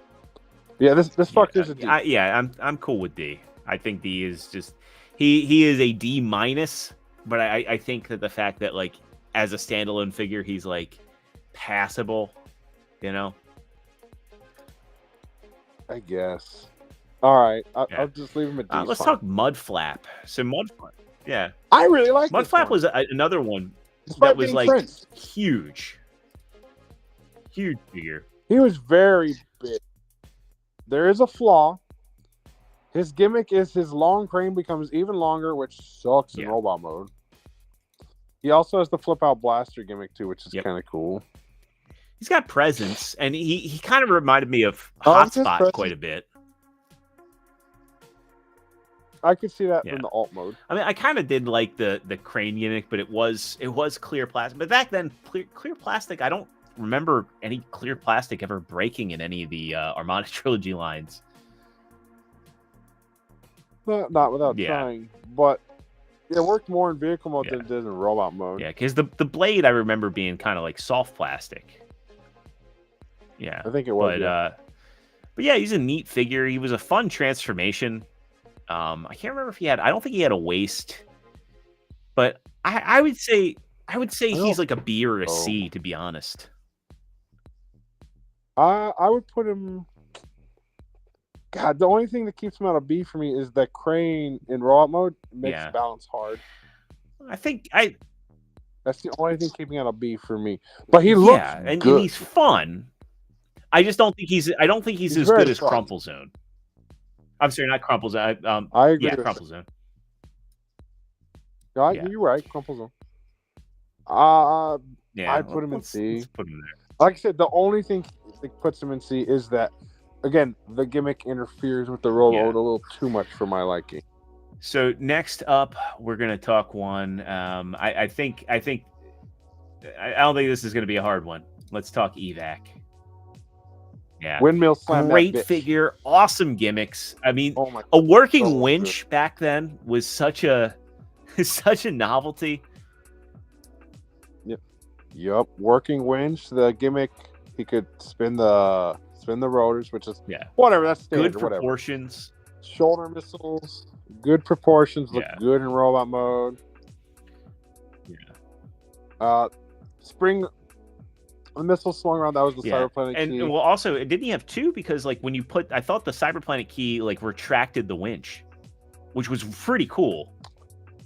No, the winch was button activated. Yes, it was button activated. But again, he was just good. Like, not much of a backpack, even with the missiles. I didn't have a problem standing. The gimmicks were good. I mean, you could remove the rotors too, so if that was getting in the way of playing. So it was still good proportions. Yeah, it felt more like a weapon. I also have a soft spot for helicopter Transformers. I really like helicopter Transformers. So, like, I just really like it. You can dig it. Like, Windmill Slam this bitch to me. Where is he in here? I'm trying to find him. I know he's yellow, but I'm like, there he is. There he is. Let's put him up there. Yeah, he is so good. Yep. Mario asked if we think we'll ever get an update. I hope, but the problem is if they update him, I don't think they'll do the gimmicks. And this is a case where, like, the gimmicks add to him. Like, he's got great proportions, and he's got presence. If they don't have a winch, they did give Sandstorm a winch, which was pretty cool. Like, they didn't have to do that, but they did it. So it's like Hasbro. They could do the missile gimmick easy. I don't think you have to do the rotating blades. That's fine if you don't do that one. But you gotta have that winch is so good. And the proportions better be good. This can't be another like remolded, Defense Force Hospital. Don't put him up yet. We're not done talking about him, but that guy excites me in my pants too. Oh my god. Anyway. Yeah, Evac, Windmill Slam S, so good. So Scattershot, another great figure. Windmill Slam that one too. So and this is the Cybertron defense version of Scattershot, which the normal Scattershot we said is good, but this was Yeah, this was a very good figure, good presence, good proportions. Almost Yeah. no kibble. Almost no kibble except for But the arms. yeah, And the arms are because the missiles turn into more missile launchers, and I think another big gun Yeah. with a sight on it. Like, holy shit! I loved this figure yeah. And a lot. he also had Minicon ports on him too, which is cool. And He did. yeah, Military cool auto deco. pop This is one where I would love to see them do an update. I want to see the Cybertron defense figures get their due in Asia Primes. You better. Give me a commander class that's just a 3-pack of the Cybertron Defense Force done well. I'll buy it. I think they all should be like at least Red Alert and Scattershot should be leader at the smallest. I could see the argument for Scattershot being Voyager if you. I don't want them to remove the chunk. That's my worry. Like, I think evac. That's the thing. He doesn't even look that chunky in Robot. No, but you want those legs to be big, looks, and you don't. Yeah. Right, but he's proportional all the way down. Like I said, almost no kibble either. Oh, so good. That exciting. I got to smoke a cigarette. I didn't know you smoked. I don't. This is a figure I wanted to love, but I had so many issues with. Yes, flaws. I love the chest gimmick, which the key popped open his chest, if I recall correctly. Yeah, and he dropped them like bombs. Yes, and it was a neat gimmick, but the legs I think were a little too spindly, and the backpack weighed a little too heavily. I don't recall his transformation being too much fun either. Like, it wasn't frustrating, but it was like a one where you kind of like had to like squeeze everything into place. That said, I think he's a B tier because it was a neat return to Soundwave. Do you think the balance issues might drop him to C? I think the balance might drop him to C, but I think he's redeemed by like his blaster sucked. Yes, but here's the thing: the blaster and like the guys, he had like 2 cylinders. Like one of them, I think, was like Laserbeak. And Laserbeak came with him. I think Laserbeak saves him a little bit. But he was one too. You know what? I'm gonna say C, and I'm now thinking back and remembering, like, when I had this guy, I had him displayed on my shelf, and he was a figure that anytime something would, like, I would close the door, he'd fall backwards. And to be fair, he had 2 sets of blasters. He did have 2 sets of blasters. One was better than the other. Because the cylinder one, it had problems. No, both of them are cylinders. Yeah, that's right. You're right. I'll say C. I really wanted to like Soundwave. I don't think he's better than Sideways just because of his proportions, even though I think his gimmick is a lot better. This is where the flip-flop happens. Like, Sideways looks better, gimmick lame. This guy's gimmick's better, but the proportions just make him look super wonky in rollout mode. Next up, we're going to do Quick Mix, which is one that I actually didn't own, but I have messed with him. Yeah. He's not bad. Like, again, his gimmick, the cement tank pops open into a missile launcher. Cool. Came with a minicon that could ride in him and connect to him, which is cool. Was not a bad figure. Yeah. I remember I didn't like the sculpt back in the day, and that was what kept me from getting him. He reminds me like again, he's from Giant Planet, which were all construction workers. His proportions remind me of a construction worker, although his feet should have been and I think that was like, and also back in the day, I thought his deco was a little too plain. But you just hate what? No, I don't hate orange. I just sung the praises of Sandstorm. Also, one of my favorite. Sandstorm is orange. Primarily yellow. Orange. Also, Thrilling 30 Sandstorm is like one of my favorite Thrilling 30 figures. Well, you like anything that's G1. Thrilling 30 is an IDW. Well, it's an IDW version of him. It's not G1. Sus. I put him in C. Quick Mix, I think, in C. Yeah, again, he's just like one of the ones, and he also does have gorilla arms or a gorilla arm. Really? Look, yes, but he can't even grip anything with it. But he can do things with it. Yes. So let's see. Let's go back to our Voyagers going down. I think that takes us. I think that might be takes us into our Ultra Class figures. I guess we'll kick things off with Jetfire. What'd you think of Jetfire? I like this toy. Yeah, I like this toy a lot. He, despite the fact of how his leg transformed, he still had knees, which was good. Proportions were good. Also, I think one of the only figures that didn't combine. His previous versions all combined with people. This one didn't. It's funny too because that ticked people off back in the day. The weird thing is, what's the name of Baloo's airplane in Tailspin? Oh man. Because that's what this vehicle reminds me of a little bit, except taking away the dual tail. Yeah. But like the front, the Sea Duck. The Sea Duck is what it was. Right. Yeah. Like, I liked this figure a lot. Yeah, it's funny too because back in the day, people were upset over the fact he didn't combine, and his gimmick was his tail section became like a gun platform, basically, that flipped over his shoulders, which they kind of like were trying to do in the little the Legend scale one, but not so well. Yes, the problem was he had balance issues because all of his the batteries I recall weighed him down. Because didn't he use like double A's or something? Something. We weren't at the era of the ear batteries. Well, they did use button cells every now and then, but back then they were like, we need to have batteries that like are accessible to normies. Yeah. I'm pretty sure. He's a neat sculpt. I'd say B. I like. I would put him in B. Like, he's good. He balances well. Good chunk.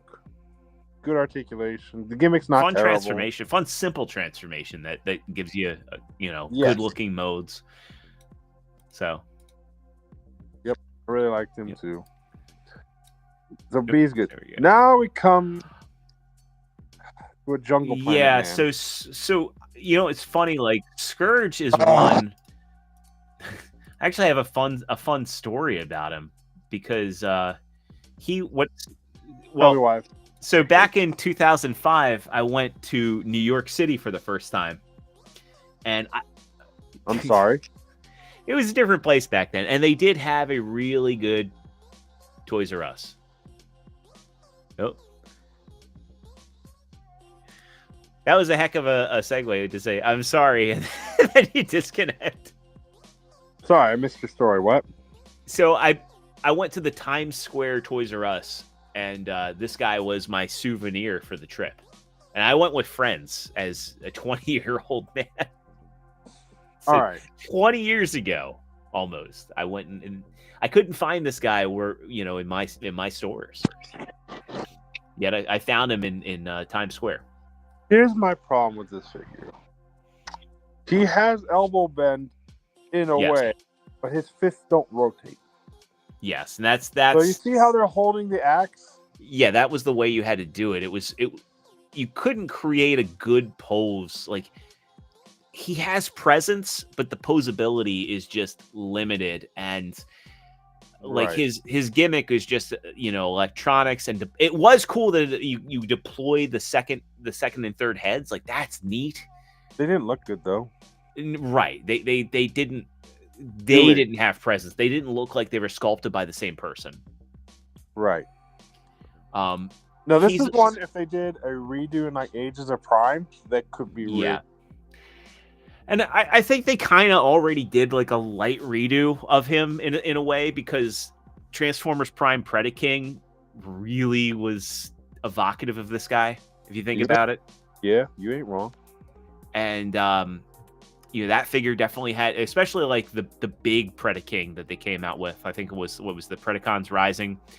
Like that had electronics and gimmicks, and I think it just did things a lot better than this. Plastic quality on it. This guy was a big, heavy chunk, but his posability wasn't bad. The Dragon mode wasn't bad, minus the gimmick. Yeah. Although he could have really done in the day of if there had been upgrade kits back then, a completely posable tail to plug in would have been fantastic. Yeah. For sure. Yeah. But like D to C for this guy, just because I think C is fair. Yeah. Because there is good to him, like Okay, this is one if they redo, they just have to they just fix the articulation problem. Yeah. And maybe something with the heads too. Yeah, it's a good design, just hindered by unnecessary hindrance. I mean, for his price point back in the day, all you need to do is give him movable wrists. Yeah, movable wrists and maybe a little bit, some outward shoulder movement.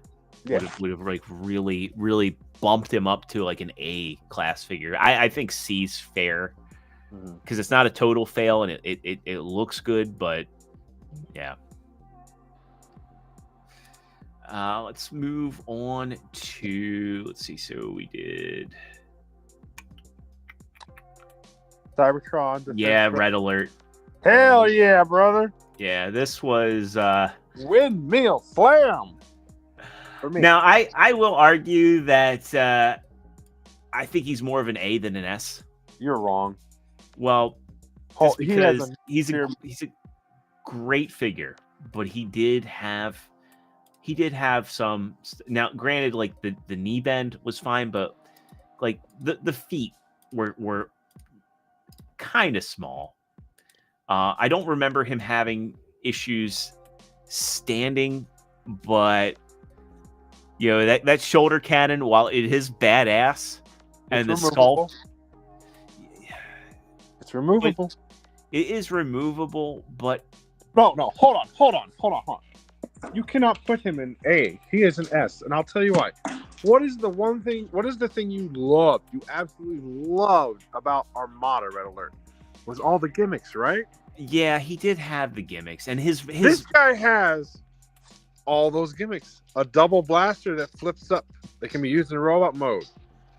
He had the flip out arm thing that you could put a claw in or whatnot on the shield. You had tools in his shin, spring-loaded hammer, gripping claw.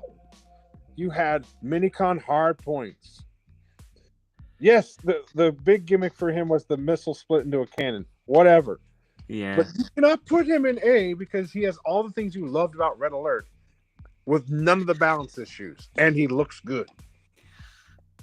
Yeah, I was more so trying to be objective about it, but you are right. He did have some really cool gimmicks. Let me just list off the accessories this dude has. Large missile projectile, sure. Spring-loaded shield with a multi-tool arm, clamp attachment, hammer attachment, cyber key. The missile is removable. Like, this man has as many gimmicks as the first Red Alert. And he was the same price point, too. Yeah. Who was the... He reminds me of Machine War Soundwave. Yeah, he does. And it's kind of funny that he never got... Don't worry. If they redo him... This is another. If they redo, they have to keep the gimmicks. Yeah, I bet Fans Hobby could do it because Fans Hobby did. I'm losing my faith in them. How so? Jetfire, and I watched Baldwin's Wing Saber review, and I'm like, oh, there's flaws here. Hopefully that it's fixed with Obsidian because. No, there hasn't been enough time. Well, I think the red plastic they use is a problem. All right, so you putting him in S, or are you going to argue with him? I think you've made a compelling argument for putting him in S.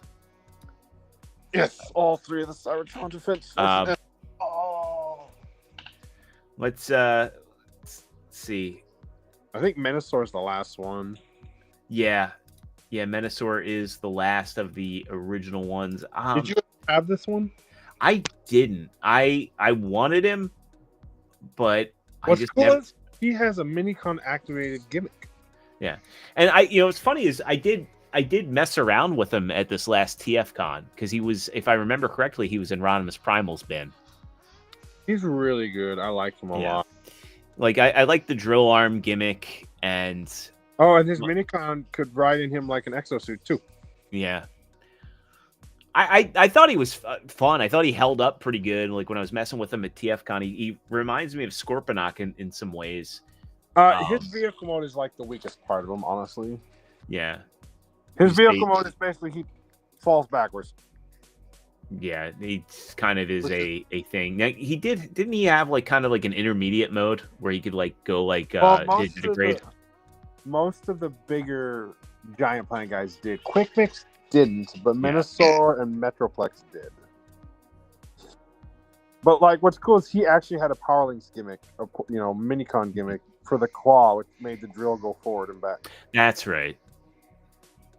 And then the Cyber Key activated. The Cyber Key was just electronic lights and stuff, so it kind of suffers a little bit from that, like I think Vector Prime does. But you also have, when we're two, toy lines removed, we have a Minicon gimmick. Yeah. So to me, that kind of makes up for it. Yeah. Just kind of a very weak vehicle mode. And I think the vehicle mode was one of the reasons why I didn't get him. To be fair, I think, honestly, out of like the 3 Giant Planets guys we got, Quick Mix had the best vehicle mode. Yeah. Because it was the most... It resembled something. Right.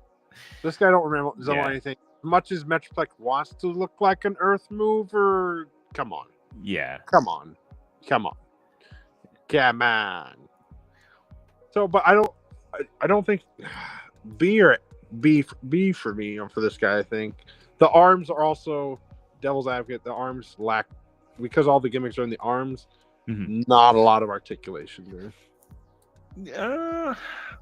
They have like an elbow joint, but like it's way up on it, so it's kind of a little lopsided. You know what I'm saying? What's your argument about him being better than Quick Mix then? Where we have Quick Mix? I thought we put Quick Mix in C. Yeah, we did put Quick Mix in C. I think he's better than Quick Mix because proportions are better, and I feel like the gimmick is better for him. But I think there's an argument to be made for the vehicle mode, even though the vehicle mode does have multiple gimmicks and the Minicon. I guess I can see your argument too with the integration of the Minicon adding the fun factor. Yeah, because like I'll let the B go for that one. Did into there. This guy can actually fit into the chest, and it activates an actual gimmick. Yeah, we'll let B go for that one. So now that takes us to leader class, and let's kick things off with Megatron. I think Megatron... How the hell do they fit Metroplex? I don't know how they didn't slap Metroplex into Supreme. Personally, that is a mystery because he's a big boy. Megatron. Megatron. This was actually, I think this was the first figure I got in the line. I think he was he was wave 1, so I think he was definitely one of the first ones I got. The biggest thing, I'm gonna start with the flaw I found in it, that eventually the legs are really weighty for this figure. They are, because he's got the big ass wheels, and he's got a heavy chest too. Yeah. So, like, for mine, the legs got floppy relatively fast. I didn't have that with mine, but I did have like some warping on the little soft plastic bits. Yeah, but still, he's a really fun figure. He's got a lot of cool. Yeah, I mean, his whole thing was he rebuilt himself with like bits of Unicron, which I thought was pretty cool lore wise. Yep. He was also one of the first times we got Megatron as a car. Yes, he was definitely the first time in like a show, because we got like a GoBot Megatron back in G2, but nobody counts that. We don't talk Bruno. I like the little Gatling gun and the So basically, the Minicon keys flipped open pockets, basically, Mhm. that revealed like his gun and then the shield weapon.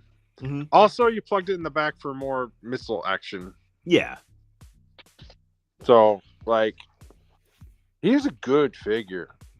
I Don't think know he's- about S. I think he's a B plus or an A minus because he's got a lot of good presence. He's very unique. He actually, you could get ankle pivot out of him the way that Yeah. they all came together. Yes. I had a lot of fun with him. He was a No, figure absolutely. that I used to just like. Top Yeah. tier. My only thing too, for me, with how his transformation was, where the front wheel sections were supposed to kind of be like a cape, they got in the way a little bit. For me, the soft plastic also tended to like to bend if it got even a little firm.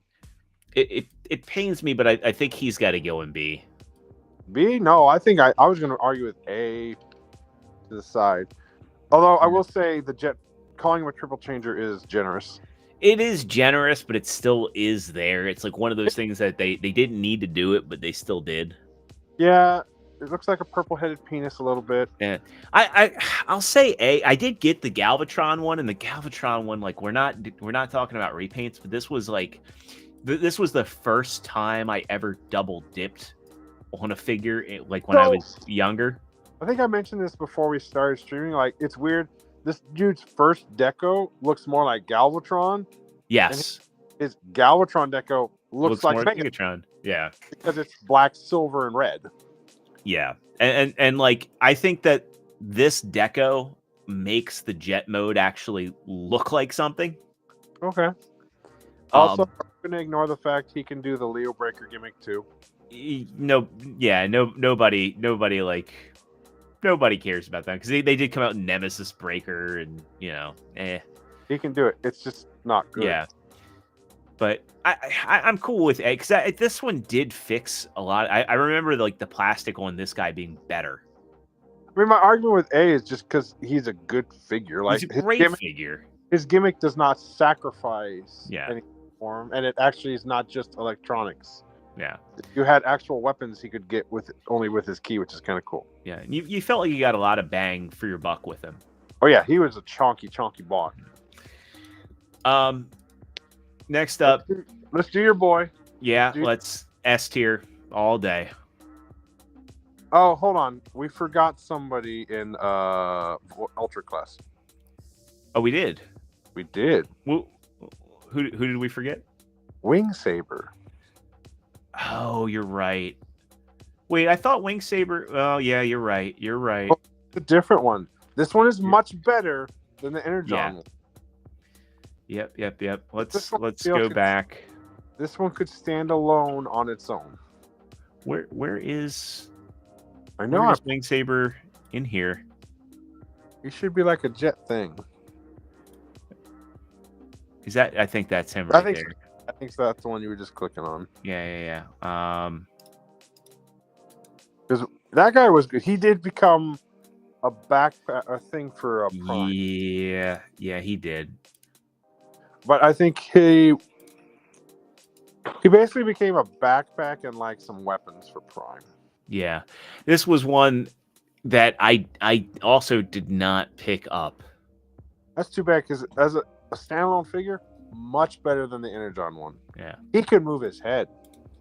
Yeah, because the Energon one like basically just split in half. Right. This guy again he's actually very similar to like when they did Jetfire and Prime and Baver. Like he's a parts form because like he becomes a backpack that you fit around Prime. He's got blades that Prime wields. I don't think he's S. He might be B. Because again, they did do a double pack. Because I think that was the thing is I never picked him up because I never liked the way he combined. Like he just becomes that chess piece. His hands are a little goofy too because they're just the chain guns. Yeah, there's some charm to chain gun hands. Like let's you had to slide them forward to become the fingers. Yeah. Like he's not, and he had lots of weapons. They have missiles, nose cone guns, which I think was the Cyberplanet key gimmick. Is the cockpit split to reveal the guns or something. Like a better shot of his vehicle mode. I mean, he's serviceable, but yeah, like I said, I did skip him back in the day. I mean, I'd probably put him B to C, honestly, because like he has the same issue Jetfire has with the balance issue because of the back fuselage becoming the backpack and the gimmick. I think we also missed a smaller one. I can't tell who this is here. Is that right here? I have a hard time telling. Well, okay, hold on. Let me look at the list. I put this guy in C. Put him in C? Good. Okay. I'm looking at the list. Sky Shadow? No. Yeah, nope. Sky Shadow was a repaint of Jetfire. Yep. Quickman. We did Scattershot. Soundwave. Cannonball was a redo of Red Alert. Was Skywarp was a redo? No. Did we do Starscream? Not yet, because Starscream. Well, actually, do you have the Voyager Starscream? I guess this is the Voyager Starscream. So. Yeah, we missed Starscream. Yeah, I thought you just had to mess with you. Starscream. Let's go back up. We'll do Starscream because Starscream as a Voyager. He's not listed in the Voyager section on TF Wiki either, which is weird. Yeah. Because he's definitely Voyager. And he this was a weird one because he didn't get he got a Supreme class release, which is silly. So this was a figure that a lot of people were importing. I didn't get this deco of him. I got the one the stupid one that came with Vector Prime as a Toys R Us 2-pack. I got the regular version. You got the superior version, but they still are. I did not hate it. Yeah. I think this is an A or a B. I would put it in A because he had good articulation. The gimmick wasn't bad. Yeah, the dual sword, and again he got a already revisited in Legacy. And Legacy does kind of improve it in some ways. Like he actually has a waist rotation. The best Cybertron Starscream, I think, is the Make Toys one. I agree with that. I have that one. Yeah. Yeah. Stop making Star Seekers. Yeah, it's funny too because I wouldn't hate it if they reissued the Galaxy Meteor, and even though they weren't in the show, they did do a Thundercracker and Skywarp repaint of that mold. Like I don't want that. I'm not giving them the go ahead to milk the mold, but it's just like. But if they gave me Striker Manus in Toxitron colors, I'd buy that. Yeah, because that was a great. We have to save this for the flashback for the third party show, man. Yeah, which that should be the next thing we do. Yeah. You know what is interesting too, like one of the things that holds Starscream back is it was a case of a figure having a skewed budget, because they designed the Voyager to have a sound box, and they cut it. Like they cut the electronics out of it, despite Vector Prime in the same price point having it in other figures. And they kind of, I think that it detracts points from it because they cut a gimmick for a sillier version of the toy. Yep. So let's see here. I think this is the Voyager. I can't tell if he has a crown or not there. No, this is the Voyager one here. I think the Voyager one is a B. I would agree with B. He's just a good figure. Yeah, good transformation. He does have some good gimmicks, but it's just like he's like a top tier character, but they cut from him for a lousy figure. I wish I could tell who this is. I wish they had a thing on Tier Maker where you could hover over and see. We'll go through the rest of them and see if we can figure it out, I guess. Yeah. So let's go back. Oh, maybe. So if I can see it, I could probably recognize it's just small on my screen. it's tiny on my screen as well. If I try to zoom, maybe we can Hold on, get keep a going. better look. Keep going. Oh, hold on. I know which one that is. I know which one that is. That's a deluxe. All right, let's see who we're missing from deluxe class. I wonder if he Recluse. That's a lizard. Yes. Let's see. Where was it? What was his name now? No, it wasn't that one. I don't know why I'm trusting TF Wiki considering they don't have Starstream on here. it was Recluse. We did miss Recluse. Okay. Yeah, there's Recluse there.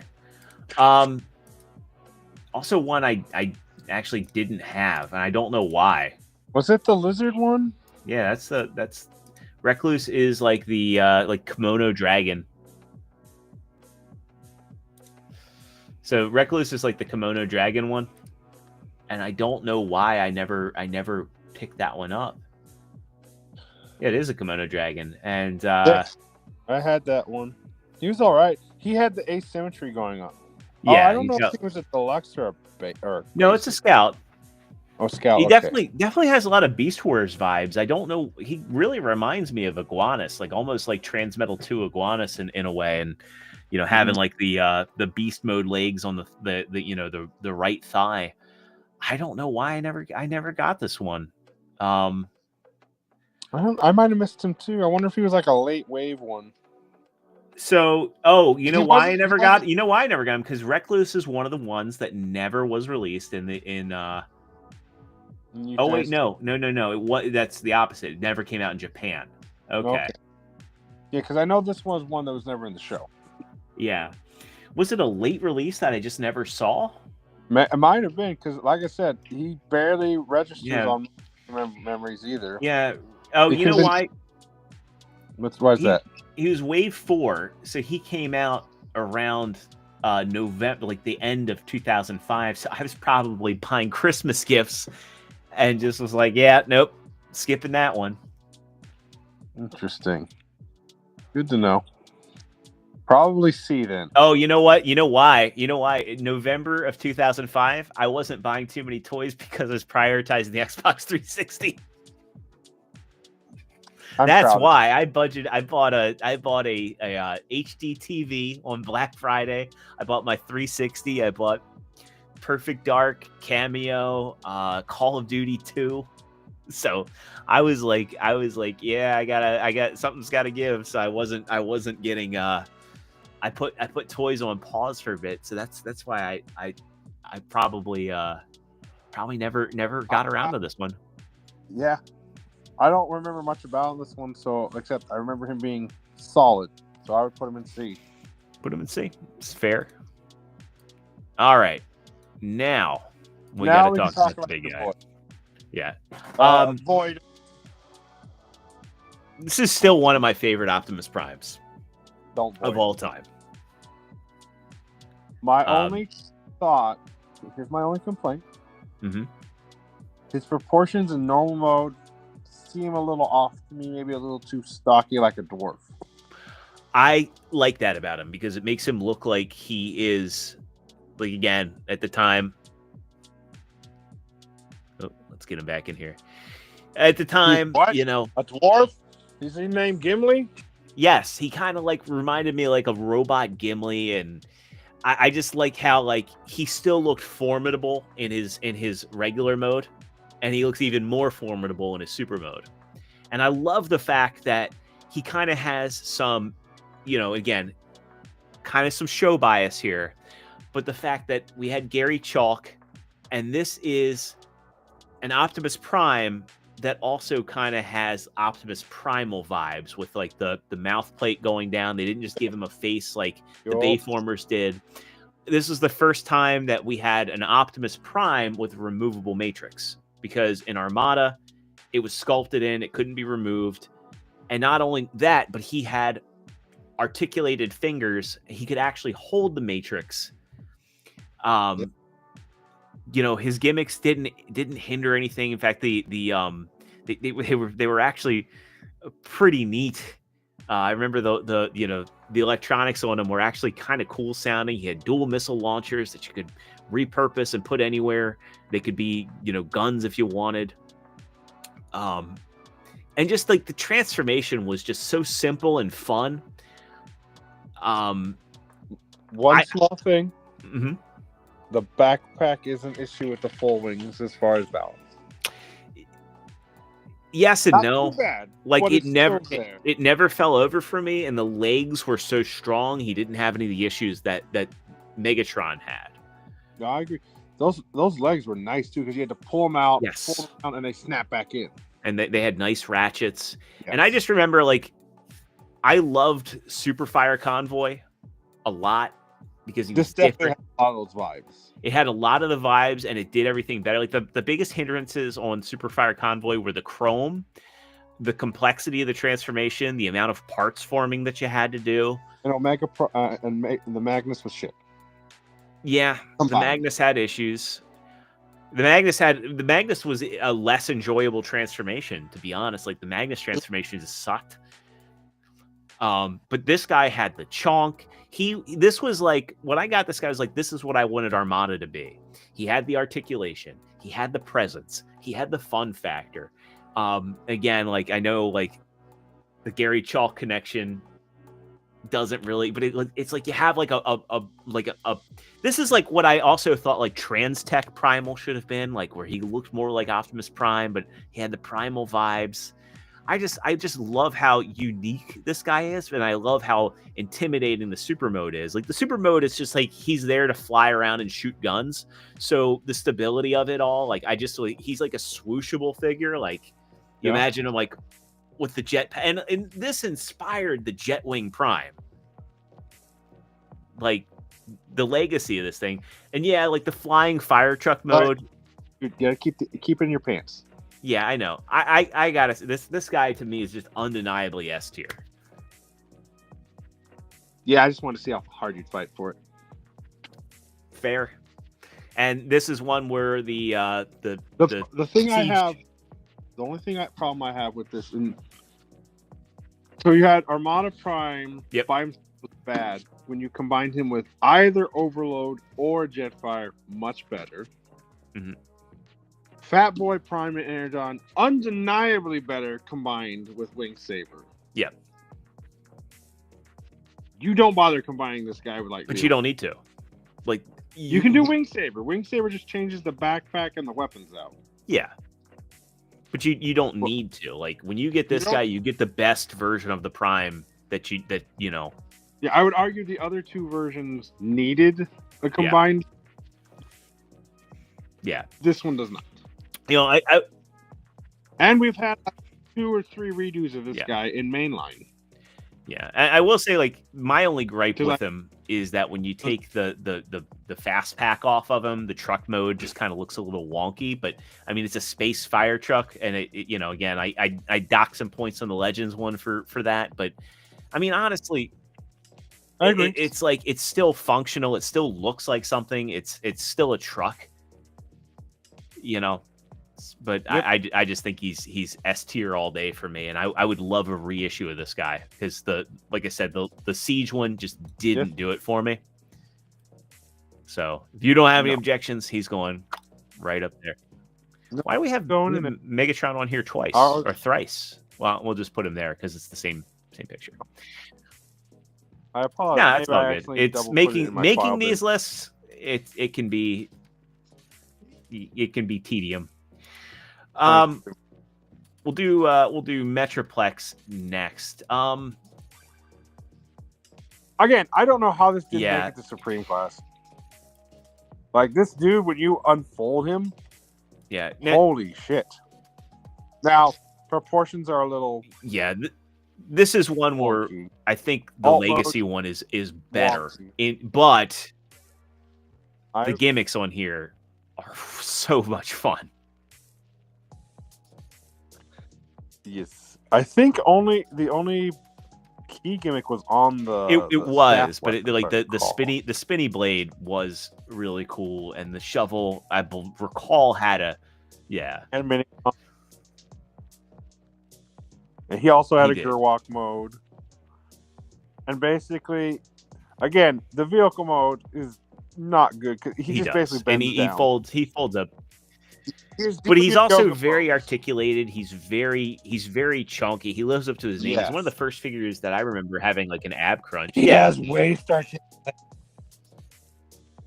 I think I think that might have been the first. At least with Transformers, I thought. No, I thought RID Prime had a waist. No, An ab RID Prime crunch. doesn't have an ab crunch. I thought he did. That being said, he's fun, but I think he is a B. Yeah, he's a little ungainly. Balance is great though. Yeah, with the feet he that definitely. Big. And the alt mode is weak. The gimmick is okay. The gimmick is really just size Right. and articulation. I mean, granted, so that not against him in terms of the the key gimmick. You got a lot of bang for your buck. And it was a good simple transformation. The fun factor, I think, and the posability and the stability is what saved. And also no kibble, but I mean, you can say no kibble, but then like you get into like what the vehicle mode looking like nothing. But I mean, it was hours over your other figures. That was his game. I think that's we're moving into Supreme. And oh Lord. So I did get this guy, and this is Supreme Starscream. Well, I got him because the line. No, I got him. I got him like a day after I got Megatron because I saw him in the store, and I remember, like, wow, that's a cool looking Starscream. It's big, and I was reading on the AllSpark at the time that like people were saying we weren't going to get the Voyager one here, and like people were talking to people from like the animation studio and saying like, well, yeah, he does. There is a reason for him to be that scale. So I thought he was going to become like something that he was. It was a one episode thing. That's the only reason he exists. And this is definitely. That's the reason why most of the Seeker colors exist. This was a figure that looked great in packaging. And back then, like, I think the thing is, like, Supreme class had a stigma because we had Supreme Cheetor. Yeah. Oh, that was. And this guy had his own issues. Like the left shoulder cannon, like when you put the Cyber Planet key in, it would fling out with such force that it would pop off and fly across the room. Yeah, because they made the left shoulder. They gave, instead of giving him dual swords, they gave him like this weird cannon out of his left. Yeah, blaster. And he did have presence, and he looked cool, but he was definitely just a Voyager that was blown up to be big, and that hurt it so much. Would you argue it was it was upscaled? It was definitely upscaled. No, but first official, before Wei-Jing. Yeah, definitely the first official figure to be upscaled, and then they did it in house. I remember he was $60 too, which was. Well, that's the thing is like when they came out with remember they did Year of the Horse, and they did a Year of the Horse Starscream, and I remember, that was before like real bad inflation too, and I was just like, oh, you're really serious about selling this for $150, right? He was more than the masterpiece Year of the Horse MP10. And I was just like, why? And funny enough, he did end up going on clearance. Of course he did. And I remember a buddy of mine bought him, and then that one had issues where the paint was like rubbing off. So, Void or D? I think it's a tough call because at $60 back then, he wasn't a ripoff, and I could see a lot of kids probably having fun with a big Starscream. But because he was so big, he was also kind of unwieldy, and it was just like the whole time you're messing with, like, yeah, this would be way better as a smaller figure that scaled appropriately. Because if you're watching the show, you're like, eh. Fun fact, like, bigger doesn't always better. Metrox being No. big, he has the articulation to support it, and he's designed to be that big. Your upscale, there's a lot of reason. There's a reason why a lot of the black, all the companies that do KO upscales, there tends to be tweaks. Yeah. Just making something big is not right, and they that's the thing, is they didn't add any additional gimmicks other than the lights and sounds. Look at the Lewens Metroplex that's going around. I'm gonna say Void, because this is just a disservice to Starscream. He should have just gotten a Voyager. It omitted a key character from the American line. The only way to get a Voyager Starscream was to import him or get the crap redeco, which I had, and it's I hate saying it's a crap redeco, but it kind of is. It doesn't look like Starscream. It just looks like Red Wing. That's fair. I'm okay with putting him in Void, because that's probably where, whenever we go to do Beast Machines or Beast Wars, Cream Chew are there too. Yeah. Spoilers. Last but not least. Yeah, a figure that we might argue for this one for a little bit. Well, we might not. Because I still have this guy, and I actually brought him. This is my original Primus right here. I am not going to bother listing how many gimmicks this thing has for the keys. It has a lot, guys. Go look it up. It is a lot. And it's fun. It's a really fun figure. Here's the only reason it doesn't make S for me. If you somehow lose, this is the same thing I have with Breakdown, strangely. If you lose that, what's it called, Omega Lock, you can't transform him. I'm going to prove you wrong right now.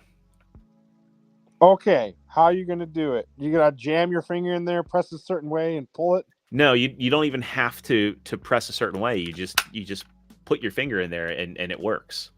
Look, some of us don't have tiny little doll fingers, Jordan. You have pinkies. Pinky. Some of us don't have tiny little doll pinkies like you do.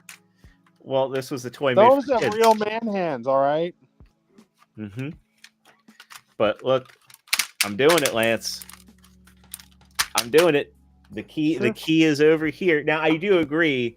It is, it is a hindrance that they built the transformation around the gimmick. But this was also kind of like a red letter figure, because we got, just as we got Unicron with Armada, we finally got a Primus. And again, like, I love that Unicron. I think we put him in S. I'm pretty sure we put him in S. 100%. But there he is. That's how fast I transformed him. And he does not have a complicated transformation. No. What's nice is he's not as much of a shell kind of formery thing that Armada, or at least Armada Unicron had a little bit of it on the back. Yeah. He has a little too.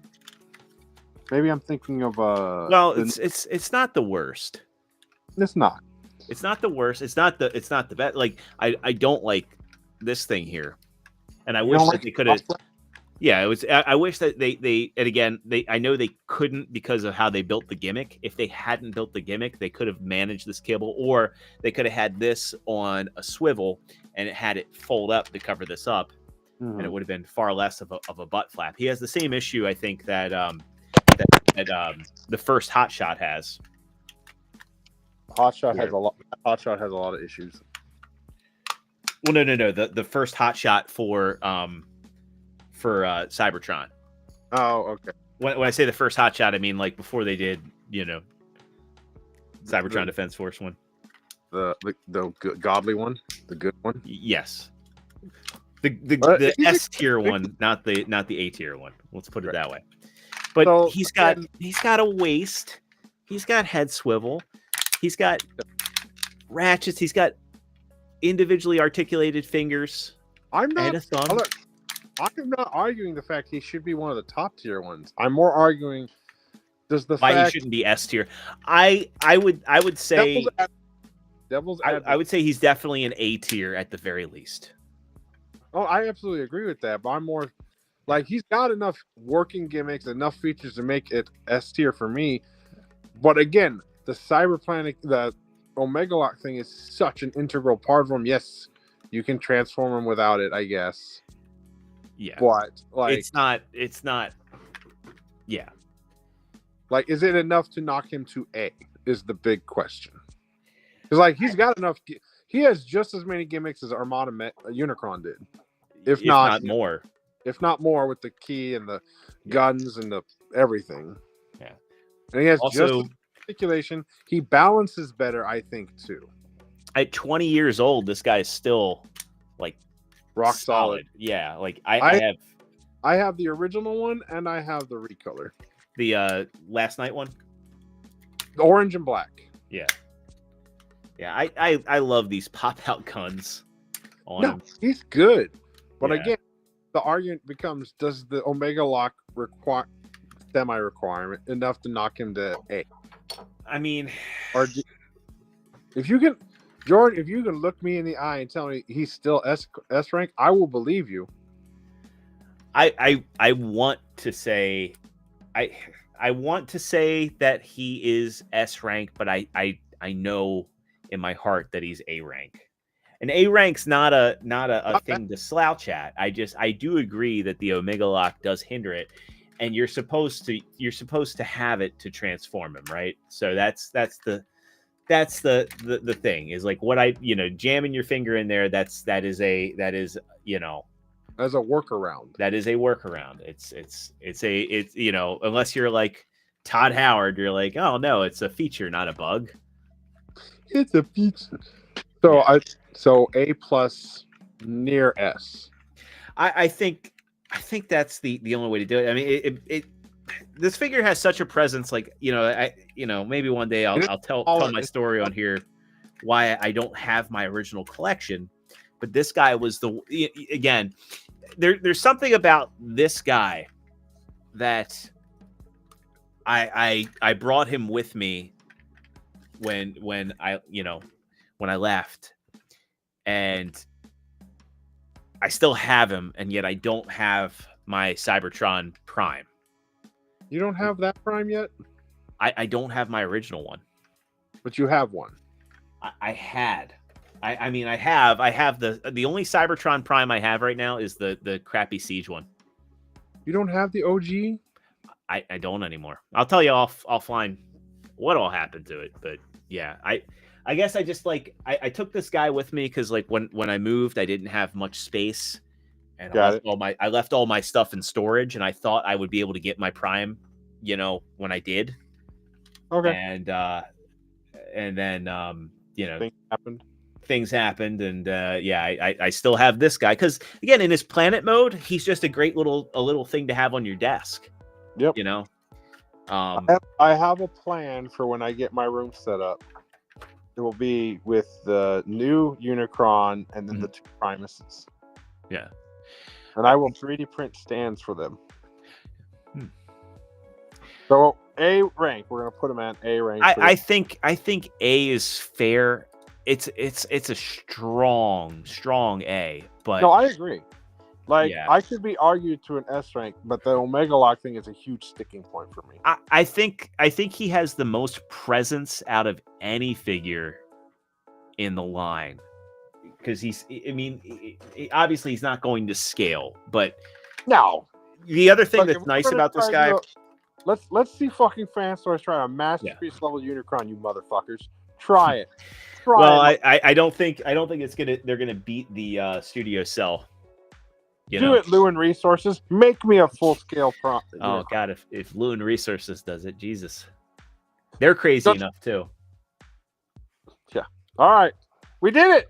That's the Unicron trilogy. So let me go ahead and say that. I want to see something between the three. I think Cybertron had the most S rank, S class. Yeah, let's take a look real quick. Let's get a 3 side by side. We upload this to My prediction is Armada will have the most void.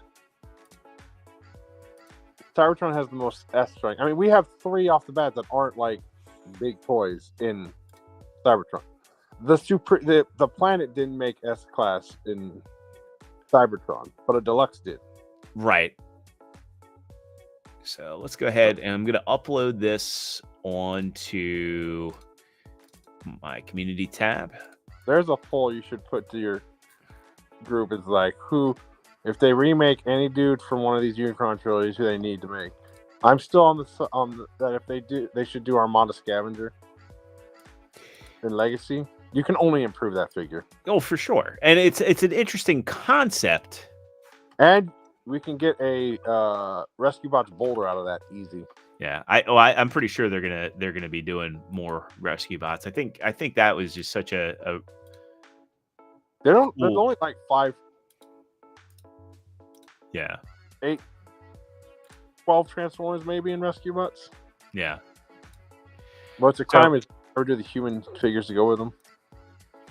Let's take a look at our totals here. So again, it's going to be a little skewed because we have the legends and we didn't do the void for Armada, and I think it's fair because there were, well, in fairness, maybe we could say let's retroactively say that Sideswipe and Scavenger are void. What about Nightbeat and or not Nightbeat? Sideswipe and Armada Scavenger too. Yeah.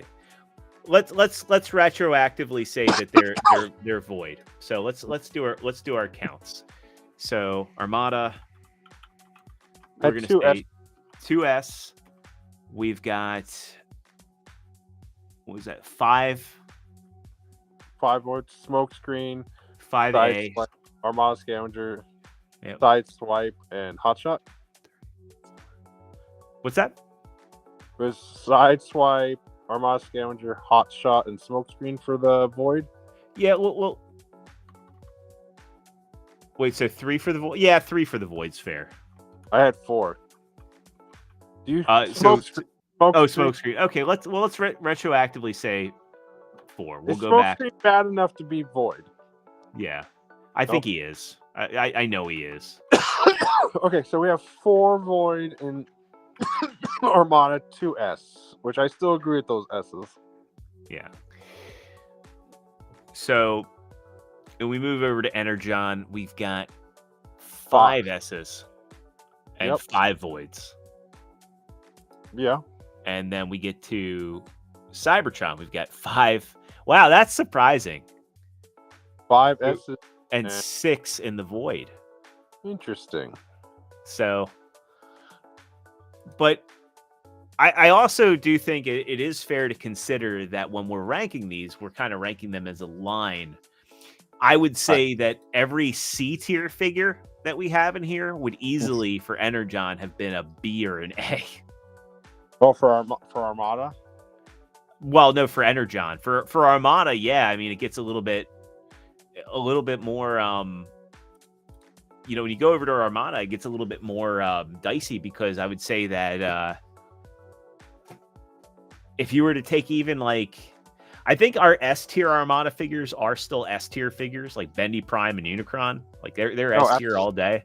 I think there's an argument to be made for like the A tier figures. Like I all day and all night, Tidal Wave is an A tier figure. I think if you were to compare them to stuff in Cybertron, maybe maybe a B, but it's just kind of a testament to the line. Again, you have to, if you also look at, there is an evolution to the lines. They each get progressively better. Yeah. Despite the fact, I think the most void was in Cybertron, but that's maybe because Cybertron had a higher standard. Yeah, because like when we go into Beast Wars, look at the ones in Cybertron. Look at those void ones would probably be at least D or C in Armada.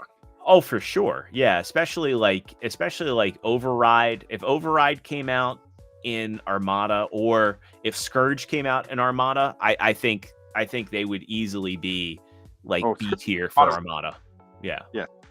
Scourge and Armada would just been like, he still had more articulation figures in that line. Yeah. So everything is a sum of its parts. So it's not like it's just like fine.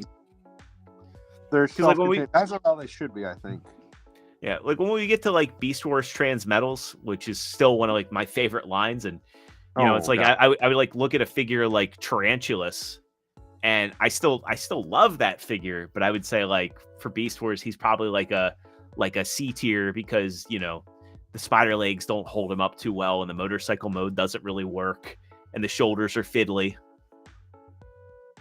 Which begs the question, what do we do next? Robots in Disguise or Beast Wars? I think we should probably do Robots in Disguise, and then we'll do Beast Wars, because Beast Wars is going to be a long one for that, and then it's like we figured out we had to do that by year. I think. Yeah, I think we definitely will have to start like 96. But the challenge with Beast Wars, right, is that like let me pull it up on TF Wiki, because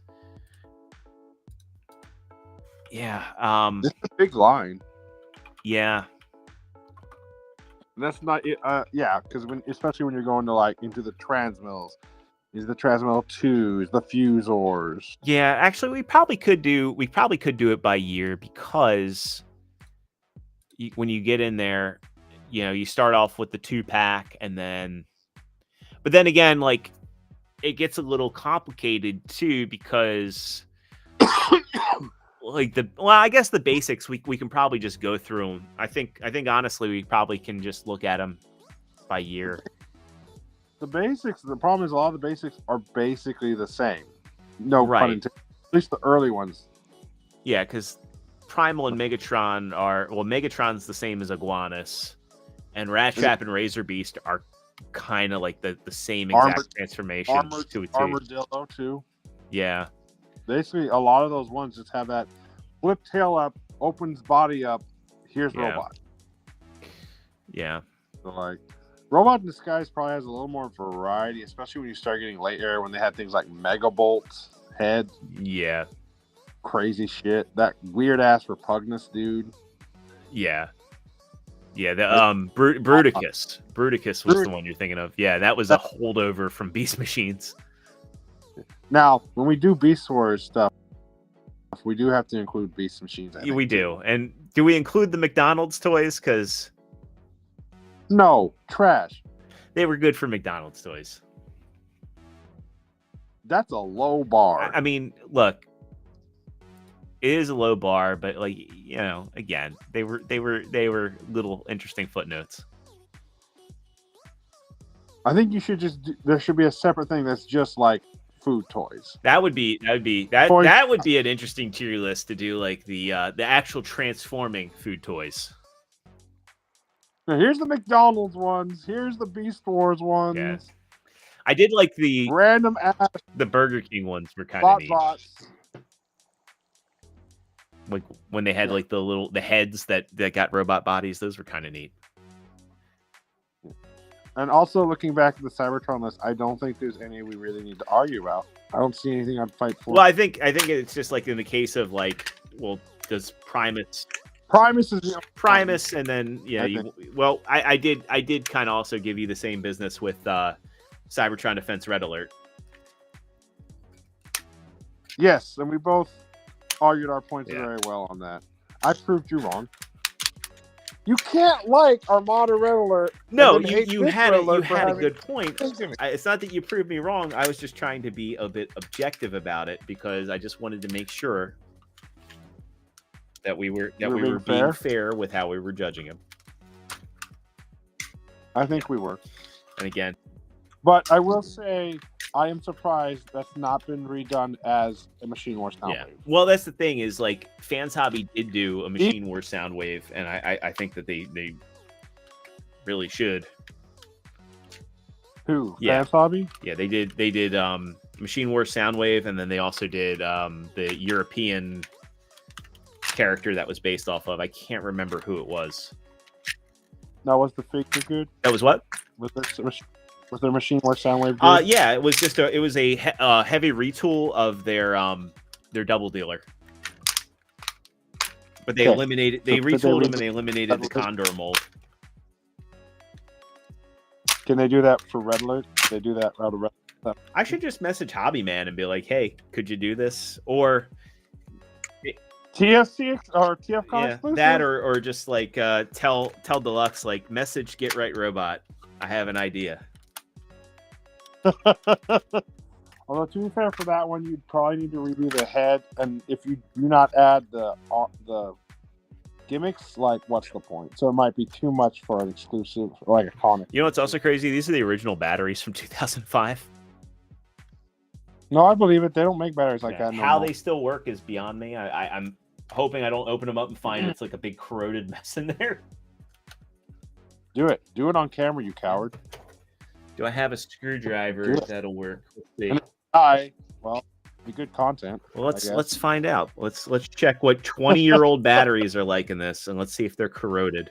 Probably fine if you regularly use it. I don't regularly use it, but I do check it every now and then, just to make sure that it still works. Like, the moment the batteries in a figure die, I'm like, yep, you're getting changed. Yeah. Which reminds me, I should probably pop the batteries out of all of my Beast Wars masterpieces, because they're just behind glass. Yeah. And I did check the primals lately. I had like one of the early Dinobots where oh wow, they are fine. There's no bloat, no corrosion. They look like they're 357s. Nice. Crazy. You know what was even crazier is when my grandfather passed away in 2011, we found my G1 Shockwave, which I guess he had just taken from me because I was getting annoying with the electronics in that. And the original batteries from 1989, I was probably 4 when he like took it from me. They still worked. It was a well, not batteries, but battery, because it's a 9-volt. Original 9-volt battery still works. I need to go on eBay and get a either a repro or a spare part battery cover. It's the only thing I'm missing from him. A legit one, yeah. I could probably. Yeah, I mean, either 3D printed or just find the actual battery cover. Heck, let me. All right, but which series do you want to do next? Robots in Disguise, which probably be shorter than. Yeah, let's do Robots in Disguise, I think. Good. All the G ones, put them in the void. I definitely feel for that line. They were out of place, and I wouldn't argue, except for what was the clear one? It was like the guy with the X on his chest, that little Stunticon team, or not Stunticon team. What were they called? Well, I'm gonna have to refresh my memory, because outside of like the Predacons, the Megatron, which I still have, I have that Megatron, and the Prime, and a lot of the other stuff. I don't have any of the G1 stuff, and some of the late era stuff I never got. Like, I got the Megabolt head, and I think I got Bruticus. I'd have to see it. Usually, if I can read the description, I'm like, oh yeah, I remember having this. You know, honestly, I'd probably be better off just buying a KO Shockwave and taking the battery cover from that. You probably just go on AliExpress and get one, because. Then you had the Car Brothers, yeah. The Rail Racer. Oh, Rail Racer. Rail Racer is the train combiner. Yeah. He has not aged all that well. No, he has not. You are absolutely right there. But man, the individual they were good, especially the guy with the really long legs. I liked him. He had like kind of like the bird face almost. Yeah. Mm-hmm. Then you had Build King or whatever. I don't. Landfill. Yeah. Talk about a translation error. I go from Build King to Landfill. Yeah. Huh. This is not. Actually, no. He was Build Boy in Japan. Build Boy, and then he was Build King. No. Oh wait. Oh yeah. You're talking about the You're talking about the. Yeah. No, it was a demotion. Right. I'm landfill. I'm named after trash. All right. Well, we'll do Robots in Disguise next. Maybe we can schedule that out. Let me check my on-call schedule. Maybe we can schedule that out in a couple weeks. Maybe like the 15th of March. We'll knock that one out. Maybe. Yeah, I'll see if I can throw the tier thing together. Awesome. And I'll have to dig around and see when I have time. All right. Ugh, it's so big. I know the feeling. Well, it's almost 1 a.m. on my end, so I think this is a good spot to wrap up. And because I know as soon as I get out here, the dogs are going to be confused. They always get confused when I'm like doing stuff late. So, well, thanks again for joining me. And if you folks that are watching haven't hit that like button already, please do, because it helps me out in the algorithm trying to get to 500 subscribers by the end of the year. We've got wow, it's already March. So we've only got 9 months to do it. So if you like what I'm doing here, be a friend and tell a friend that I'm out here making the content. And if you are already subscribed, make sure you ring that notification bell so you stay in the loop when we do stuff like this that's unscheduled. And on top of that, I'll be back on Tuesday. We'll be talking about all the stuff going on with Toy Fair New York. Maybe I'll be able to get a guest who was there to join me for that. I think that would be pretty cool. So that would, yeah, yeah. I won't be there. I work. I'll be packing for TFCon. That's true. Too. TFCon is the following week. So yeah, we're gonna have a lot of stuff to talk about the next couple weeks, and maybe you want to come back for 0 hour to talk about your experience at TFCon. Maybe I can get you and Mr. Baldwin on. I think that could be fun. I can try. It's a little hard. I work Tuesday, so I have to take a Tuesday off. Fair enough. Maybe we can do like not a 0 hour, but just like kind of a TFCon LA chat might be fun. Maybe we'll schedule that. After hours. After hours. Yeah. After 0 hours. Yeah. That's no, that doesn't have to say. After hours is better. So yeah, I will see all you fine folks back here on the channel Tuesday at 9 Eastern. And yeah, if you're watching the replay, let me know. Did you agree with the tier list? Disagree? Anything you might have changed? Let me know. But that'll wrap it up here, and I will see you all on 0 hour this coming Tuesday at 9 Eastern. Hope everybody has a great rest of their weekend, and I'll see you all on the next one. Bye.